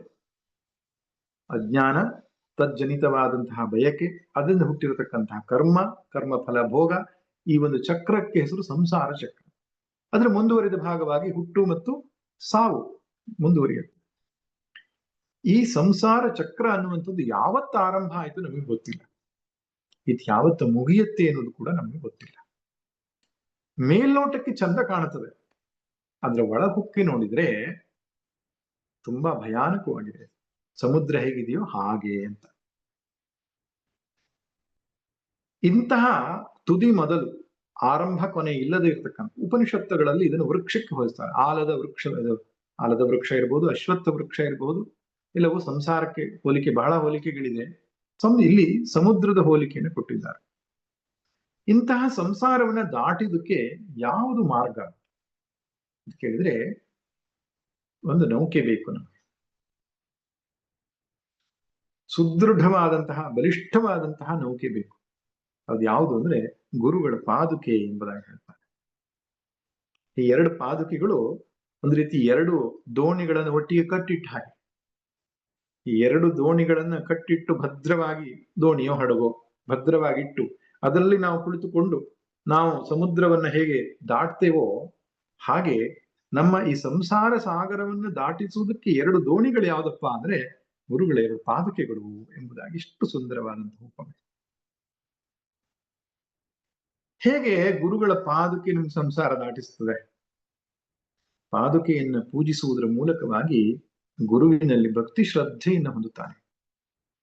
ಭಕ್ತಿ ಶ್ರದ್ಧೆಯಿಂದ ಶ್ರವಣ ಮಾಡಿದ ಜ್ಞಾನ ಅನ್ನುವಂಥದ್ದು ಅಜ್ಞಾನವನ್ನು ನಾಶಪಡಿಸುತ್ತದೆ. ಎಲ್ಲಿಯ ತನಕ ನಾವು ಆ ದಿಕ್ಕಿನತ್ತ ಹೊರಳೋದೇ ಇಲ್ಲವೋ, ಸಂಸಾರದಲ್ಲಿಯೇ ಮುಳುಗಿರುತ್ತೇವೋ, ನಮಗೆ ದಾರಿಯೇ ಕಾಣಲ್ಲ.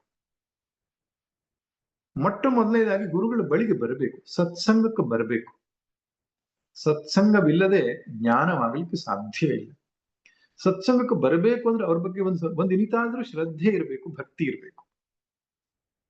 ಅದು ಆರಂಭ ಆಗೋದಿಲ್ಲಿಂದ ಗುರುಗಳ ಆರಾಧನೆಯಿಂದ. ಹಾಗೆ ಒಂದಕ್ಕೆ ಸಂಬಂಧ. ನಾನು ಜ್ಞಾನ ಮಾರ್ಗದಲ್ಲಿ ಹೇಗೆ ನಡೆಯಲಿ ಅಂತ ಯಾರಾದ್ರೂ ಕೇಳಿದ್ರೆ ಮೊದಲು ಗುರುಗಳ ಪಾದುಕಿನ ಆರಾಧನೆ ಮಾಡ್ತಾರೆ. ಆ ಮೂಲಕ ಶ್ರದ್ಧೆ ಪಡ್ಕೋ, ಅವರಿಂದ ಜ್ಞಾನ ಪಡ್ಕೋ. ಜ್ಞಾನದಿಂದ ಮೋಕ್ಷ ಸಾಧ್ಯವಾಗುತ್ತದೆ. ಆದ್ದರಿಂದ ಸಂಸಾರ ಸಾಗರವನ್ನ ದಾಟಿಸುವಂಥದ್ದು ಜ್ಞಾನ. ಜ್ಞಾನ ಗುರುಗಳಿಂದ ಸಿಗೋದ್ರಿಂದ ಗುರು ಪಾದುಕೆಯನ್ನು ನೌಕೆಯ ಹಾಗೆ ಎಂಬುದಾಗಿ ಹೇಳ್ತಾರೆ. ಇನ್ನೊಂದು ಶಬ್ದ ಗುರುಭಕ್ತಿದಾಭ್ಯಾಂ, ಗುರುಭಕ್ತಿಯನ್ನ ಕೊಡುವಂಥದ್ದು. ಗುರು ಪಾದುಕೆಯನ್ನು ಪೂಜಿಸುವುದರಿಂದ ಗುರುಭಕ್ತಿ ಸಿಗತ್ತೆ. ಇಲ್ಲಿ ನಾನು ಆಗ್ಲೇ ಇದನ್ನು ಚರ್ಚೆ ಮಾಡಿದ್ದೇನೆ. ಆರಾಧನೆ ಇಲ್ಲದೆ ಭಕ್ತಿ ಹುಟ್ಟೋದಿಲ್ಲ ಅಂತ. ಒಂದು ದಿನ ಇದ್ದಕ್ಕಿದ್ದ ಹಾಗೆ ಮಲಗಿ ಎದ್ದ ತಕ್ಷಣ ಹೃದಯದಲ್ಲಿ ಭಕ್ತಿ ಜಾಗೃತವಾಯ್ತು ಯಾರ ಜೀವನದಲ್ಲೂ ಆಗ್ಲಿಲ್ಲ. ಅದು ಮೀರಾ ಇರ್ಲಿ, ಪುರಂದರದಾಸರಿರ್ಲಿ, ರಾಮಕೃಷ್ಣ ಪರಮಹಂಸರಿರ್ಲಿ, ಪ್ರತಿಯೊಬ್ಬರು ಕೂಡ ಸಾಕಷ್ಟು ವರ್ಷಗಳ ಕಾಲ ಇಷ್ಟ ದೇವರನ್ನ ಆರಾಧನೆ ಮಾಡಿದವರು. ನಾಮ ಜಪವನ್ನೋ, ನಾಮ ಸಂಕೀರ್ತನೆಯನ್ನೋ, ಪೂಜೆಯನ್ನೋ, ಧ್ಯಾನವನ್ನೋ, ಬೇರೆ ಬೇರೆ ವಿಧದಲ್ಲಿ ಇಷ್ಟವನ್ನ ಆರಾಧಿಸಿ ಅವರ ಹೃದಯದಲ್ಲಿ ಆ ಭಕ್ತಿ ಅನ್ನೋದು ಜಾಗೃತವಾಯಿತು. ಹಾಗೆ ಗುರುಗಳಲ್ಲಿ ಅಚಲವಾದ ಭಕ್ತಿ ಹುಟ್ಟಬೇಕು ಅಂದ್ರೆ ಅವರ ಪಾದವನ್ನ ಆರಾಧನೆ ಮಾಡಬೇಕು. ಅದರಿಂದ ಶಂಕರ ಭಗವತ್ಪಾದರ ಪ್ರತೀಕವಾಗಿ, ಅಥವಾ ನಮ್ಮ ಪರಂಪರೆ ಗುರುಗಳು, ಕೆಲವರ ಮನೆಯಲ್ಲಿ ಶ್ರೀಧರ ಸ್ವಾಮಿಗಳ ಪಾದುಕೆ ಇದೆ, ಕೆಲವರ ಮನೆಯಲ್ಲಿ ಚಂದ್ರಶೇಖರ ಭಾರತಿ ಮಹಾಸ್ವಾಮಿಗಳ ಪಾದುಕೆ ಇದೆ. ಏನೂ ಇಲ್ಲ ಅಂದ್ರೆ ಒಂದು ಪಾದುಕೆಯನ್ನ, ಶಂಕರ ಭಗವತ್ಪಾದರ ಪಾದುಕೆಯನ್ನು ಮಾಡಿಸಿ ಗುರುಗಳ ಅನುಗ್ರಹವನ್ನು ಮಾಡಿಸ್ಕೊಂಡು, ಅಥವಾ ನಾವೇ ಶ್ರದ್ಧಾ ಭಕ್ತಿಯಿಂದ ಮನೆಯಲ್ಲಿ ಇಟ್ಕೊಂಡು ಆರಾಧನೆ ಮಾಡಬೇಕು. ಅದು ಗುರು ಭಕ್ತಿಯನ್ನು ಉಂಟು ಮಾಡುತ್ತದೆ. ಅಷ್ಟೇ ಅಲ್ಲ, ವೈರಾಗ್ಯ ಸಾಮ್ರಾಜ್ಯದ ಪೂಜನಾಭ್ಯಾಂ, ಯಾರು ಗುರುಗಳ ಪಾದುಕೆಯನ್ನು ಪೂಜಿಸ್ತಾರೋ ಅವರಿಗೆ ವೈರಾಗ್ಯ ಸಾಮ್ರಾಜ್ಯವನ್ನು ಅದು ಕೊಡ್ತದೆ ಅಂತ ಹೇಳ್ತಾರೆ. ಸಾಮ್ರಾಜ್ಯ ಅಂದ್ರೇನು? ಸಾಮ್ರಾಜ್ಯ ಅಂತಂದ್ರೆ ವಿಸ್ತಾರವಾದಂತಹ ಭೂಮಿ, ಅದರ ಒಡೆತನ, ಅವನು ಸಾಮ್ರಾಟ್ ಎಂಬುದಾಗಿ ಕರೀತಾರೆ. ನಮ್ಮ ಸಾಮಾನ್ಯ ಭಾಷೆಯಲ್ಲಿ ರಾಜ ಅಂತ ಕರೀತಾರೆ. ವೈರಾಗ್ಯ ಎನ್ನುವಂತಹ ಒಂದು ಭೂಮಿಗೆ ಇವನು ಸಾಮ್ರಾಟ ಆಗ್ತಾನೆ. ಯಾರು? ಗುರುಗಳು ಪಾದುಕೆಯನ್ನು ಪೂಜಿಸ್ತಾನೆ. ವೈರಾಗ್ಯ ಚಕ್ರವರ್ತಿ ಆಗ್ತಾನೆ ಅಂತ ಈ ಬಾದಿಗೆ ಅರ್ಥ. ವೈರಾಗ್ಯ ಸಾಮ್ರಾಜ್ಯದ ಪೂಜನಾಭ್ಯ ಅಂದ್ರೆ ಯಾರು ಗುರುಗಳ ಪಾದುಕೆಯನ್ನು ಪೂಜಿಸ್ತಾರೋ ಅವರಿಗೆ ವೈರಾಗ್ಯ ಸಾಮ್ರಾಜ್ಯ ಸಿಗ್ತದೆ ಅಂತ. ವೈರಾಗ್ಯವನ್ನು ಸಾಮ್ರಾಜ್ಯಕ್ಕೆ ಯಾಕೆ ಹೋಲಿಸಿದ್ದಾರೆ ಅಂತ ಹೇಳಿದ್ರೆ, ನಮಗೆಲ್ಲ ಗೊತ್ತಿರೋದು ಭೋಗ ಸಾಮ್ರಾಜ್ಯ, ಯೋಗ ಸಾಮ್ರಾಜ್ಯ ಗೊತ್ತಿಲ್ಲ. ಶಂಕರ ಭಗವತ್ಪಾದರು ಕರತಲ ಭಿಕ್ಷಸ್ತರುತಲ ವಾಸಃ ಕಸ್ಯ ಸುಖಂ ನ ಕರೋತಿ ವಿರಾಗ, ತುಂಬಾ ಸುಂದರವಾಗಿ ಹೇಳ್ತಾರೆ. ಸುರಮಂದಿರ ತರು ಮೂಲ ನಿವಾಸಃ ಶಯ್ಯಾಭೂತಲಮಜಿನಂ ವಾಸಃ ಯಸ್ಯ ಪರಿಗ್ರಹ ಭೋಗ ತ್ಯಾಗಃ ಕಸ್ಯ ಸುಖಂ ನ ಕರೋತಿ ವಿರಾಗಃ. ಪರಿಗ್ರಹವನ್ನ, ಭೋಗವನ್ನ ತ್ಯಾಗ ಮಾಡಿರತಕ್ಕಂತಹ ಒಬ್ಬ ವಿರಕ್ತ ಏನಿದ್ದಾನೋ ಅವನು ವಿಶೇಷವಾದಂತಹ ಸುಖ ಶಾಂತಿಯನ್ನು ಅನುಭವಿಸ್ತಾನೆ. ಅದು ಸಾಮ್ರಾಜ್ಯ ಅಂತ. ಲೌಕಿಕವಾದಂತಹ ವಿಷಯ ಪ್ರಪಂಚದಲ್ಲಿ ಒಬ್ಬನು ರಾಜನೋ ಚಕ್ರವರ್ತಿಯೋ ಆಗಿದ್ರೆ ಅವನೇನು ಬಯಸ್ತಾನೆ? ಬೇರೆ ಬೇರೆ ರೀತಿಯ ಸುಖ ಭೋಗಗಳ ವಸ್ತುಗಳಿಂದ ಸುಖಿ ಆಗಬೇಕು ಅಂತಾನೆ ಬಯಸೋದು. ಆದ್ದರಿಂದ ಅದೊಂದು ರೀತಿಯ ಸಾಮ್ರಾಜ್ಯ, ವಿಷಯ ಸಾಮ್ರಾಜ್ಯ. ಆದ್ರೆ ಈ ವಿರಕ್ತನಾದವನು ಯಾವನಿದ್ದಾನೋ, ವೈರಾಗ್ಯವನ್ನು ಹೊಂದಿದವನು ಯಾವನಿದ್ದಾನೋ ಅವನೂ ಕೂಡ ವಿಶೇಷವಾದಂತಹ ಸುಖವನ್ನು ಹೊಂದುತ್ತಾನೆ. ಅದರಿಂದ ತೈತ್ರಿಯ ಉಪನಿಷತ್ನಲ್ಲಿ ಬ್ರಹ್ಮಾನಂದವಲ್ಲಿಯಲ್ಲಿ ಈ ಆನಂದ ಮೀಮಾಂಸೆ ಎನ್ನುವಂತಹ ಒಂದು ಭಾಗ ಬರುತ್ತೆ. ಶ್ರೋತ್ರಿಯಸ್ಯ ಚಾಕಾಮಹ ತಸ್ಯ ಅಂತ ಒಂದು 11 ಲೆವೆಲ್ ನ ಒಂದು ಸುಖವನ್ನ ಅಲ್ಲಿ ಹೇಳ್ತಾ ಹೋಗುತ್ತೆ. ಮನುಷ್ಯನ ಆನಂದ ಒಂದು ಮೆಜರ್ಮೆಂಟ್ ಅಂತ ಇಟ್ಕೊಂಡು ಮನುಷ್ಯ ಗಂಧರ್ವ, ದೇವಗಂಧರ್ವ ಹೀಗೆ ಹೇಳ್ತಾ ಆ ಚತುರ್ಮುಖ ಬ್ರಹ್ಮನವರೆಗಿನ ಆನಂದವನ್ನು ಹೇಳುತ್ತೆ. ಪ್ರತಿ ಆನಂದವನ್ನು ಹೇಳುವಾಗ ಶ್ರೋತ್ರಿಯಸ್ಯ ಚಾಕಾಮಹ ತಸ್ಯ ಅಕಾಮಹತಃ ಅಂದ್ರೆ ವೈರಾಗ್ಯವನ್ನು ಹೊಂದಿದವನು ಈ ಸುಖವನ್ನೇ ಹೊಂದುತ್ತಾನೆ ಅಂತ. ಶ್ರೋತ್ರಿಯನಾದವನು ಹಾಗೂ ವಿರಕ್ತನಾದವನು ಈ ಸುಖವನ್ನು ಹೊಂದುತ್ತಾನೆ. ನೋಡಿ, ಕಷ್ಟಪಟ್ಟು ಯಾವುದೋ ದೇವಲೋಕದ ದೇವತೆಗಳಾಗುವುದು ಒಂದೇ, ನಮ್ಮ ಒಳಗಡೆ ಕಾಮನೆಯನ್ನು ಕಡಿಮೆ ಮಾಡಿಕೊಳ್ಳೋದು ಒಂದೇ. ಎಷ್ಟೆಷ್ಟು ಕಾಮನೆಗಳು ಕಡಿಮೆ ಆಗುತ್ತೋ, ಬಯಕೆಗಳು ಕಡಿಮೆ ಆಗುತ್ತೋ ಅಷ್ಟಷ್ಟು ಸುಖದ ಅನುಭೂತಿ ಜಾಸ್ತಿ ಆಗುತ್ತೆ. ಆದ್ದರಿಂದ ಇದೊಂದು ಸಾಮ್ರಾಜ್ಯವೇ ಸರಿ, ಇದೊಂದು ಪ್ರಭುತ್ವವೇ ಸರಿ ಎಂಬುದಾಗಿ ಗುರುಗಳು ಹೇಳ್ತಾ ಇದ್ದಾರೆ. ವೈರಾಗ್ಯ ಸಾಮ್ರಾಜ್ಯದ ಪೂಜನಾಭ್ಯಾಂ, ಪೂಜಿಸುವವರಿಗೆ ವೈರಾಗ್ಯ ಸಾಮ್ರಾಜ್ಯವನ್ನು ಕೊಡುತ್ತೆ. ಗುರುಗಳ ಅನುಗ್ರಹದಿಂದ ವೈರಾಗ್ಯ ಉಂಟಾಗ್ತದೆ. ವೈರಾಗ್ಯ ಹೇಗೆ ಉಂಟಾಗ್ತದೆ? ಇದು ಪ್ರಶ್ನೆ. ವೈರಾಗ್ಯಕ್ಕೆ ಕಾರಣ ವಿವೇಕ. ಎಲ್ಲಿಯ ತನಕ ಯಾವುದು ನಿತ್ಯ ಯಾವುದು ಅನಿತ್ಯ ಅನ್ನೋದು ನಮ್ಗೆ ಸ್ಪಷ್ಟ ಆಗೋದಿಲ್ವೋ ಅಲ್ಲಿ ತನಕ ವೈರಾಗ್ಯ ಹುಟ್ಟೋದಿಲ್ಲ. ನಿತ್ಯ ಸುಖ ಕೊಡೋದು ಯಾವುದು, ಅನಿತ್ಯ ಸುಖ ಕೊಡೋದು ಯಾವುದು, ಇದನ್ನು ವಿವೇಚನೆ ಮಾಡಬೇಕು. ಪ್ರಪಂಚದ ಪ್ರತಿಯೊಂದು ವಸ್ತುವು ಕೂಡ ಸುಖ ಕೊಡುತ್ತದೆ, ಆದ್ರೆ ಅನಿತ್ಯವಾದ ಕ್ಷಣಭಂಗುರವಾಗಿರುವ ಸುಖ. ಆದರೆ ಯಾವನ ಅಂತಃಕರಣ ಶುದ್ಧವಾಗಿದೆಯೋ, ಪರಮಾತ್ಮನಲ್ಲಿ ನೆಲೆ ನಿಂತಿದೆಯೋ, ಅವನಿಗೆ ನಿತ್ಯ ಸುಖ ಪ್ರಾಪ್ತಿಯಾಗುತ್ತದೆ ಎನ್ನುವ ವಿವೇಕ ಯಾವನಲ್ಲಿ ಜಾಗೃತ ಆಗಿದೆಯೋ ಅವನಿಗೆ ವೈರಾಗ್ಯ ಹುಟ್ಟುತ್ತದೆ. ನಚಿಕೇತ ಯಾಕೆ ಹೇಳಿದ? ಶೋಭಾವಾಮರ್ತ್ಯಸ್ಯೈತಂತಕೈತತ್ ಸರ್ವೇಂದ್ರಿಯಾಣಾಂ ಜರಯಂತಿ ತೇಜ. ವಿವೇಕದಿಂದ ಹೇಳಿದ, ತಿರಸ್ಕರಿಸಿದ ಅವನು. ಆದ್ರಿಂದ ವಿವೇಕ ಬರಬೇಕಾದ್ರೆ ಗುರು ಉಪದೇಶ ಬೇಕು. ಗುರು ಉಪದೇಶ ಬೇಕಾದ್ರೆ ಗುರುಪಾದುಕೆಯನ್ನು ನಾವು ಅರ್ಚನೆ ಮಾಡಬೇಕು, ಒಂದಕ್ಕೊಂದು ಸಂಬಂಧ. ಆ ಪ್ರಕಾರ ವೈರಾಗ್ಯ ಸಾಮ್ರಾಜ್ಯವನ್ನ ಕೊಡುತ್ತೆ ಪೂಜಿಸುವವರಿಗೆ. ಅಂತಹ ಪಾದುಕೆಗಳಿಗೆ ಮತ್ತೆ ಮತ್ತೆ ನಮಸ್ಕಾರಗಳು ಎಂಬುದಾಗಿ ಮೊದಲನೇ ಪದ್ಯ ಹೇಳ್ತಾ ಇದೆ. ಇಲ್ಲಿಗೆ ನಾವು ಇವತ್ತಿನ ಚಿಂತನೆಯನ್ನ ಮುಗಿಸೋಣ. ನಾನು ಆರಂಭದಲ್ಲಿ ಸ್ವಲ್ಪ ಗುರುಗಳ ಗ್ರಂಥಕರ್ತರಾದಂತಹ ಪೂಜ್ಯ ಗುರುಗಳ ಪರಿಚಯವನ್ನ ಮಾಡಿದ್ರಿಂದ ಅಲ್ಲಿ ಒಂದು ಅರ್ಧ ಗಂಟೆ ಸಮಯ ಹೋಯಿತು, ಮತ್ತು ಗುರುಗಳ ಪರಿಚಯದ ಪೀಠಿಕೆಯ ಭಾಗದಿಂದಾಗಿ ಸ್ವಲ್ಪ ಸಮಯ ತೆಗೆದುಕೊಂಡೆ. ನಾಳೆಯಿಂದ ಪ್ರತಿಯೊಂದು ಶ್ಲೋಕವನ್ನ ಅರ್ಥಚಿಂತನೆ ಮಾಡಿ ನಾಳೆಗೆ ಅದನ್ನು ಮುಗಿಸೋಣ, ಮುಕ್ತಾಯ ಮಾಡೋಣ. ಸರ್ವೇ ಭವಂತು ಸುಖಿನಃ, ಸರ್ವೇ ಸಂತು ನಿರಾಮಯಾಃ, ಸರ್ವೇ ಭದ್ರಾಣಿ ಪಶ್ಯಂತು, ಮಾ ಕಶ್ಚಿತ್ ದುಃಖಭಾಗ್ ಭವೇತ್. ಓಂ ಶಾಂತಿ ಶಾಂತಿ ಶಾಂತಿ. ಹರಿ ಓಂ. ನಾರಾಯಣ ನಾರಾಯಣ ನಾರಾಯಣ.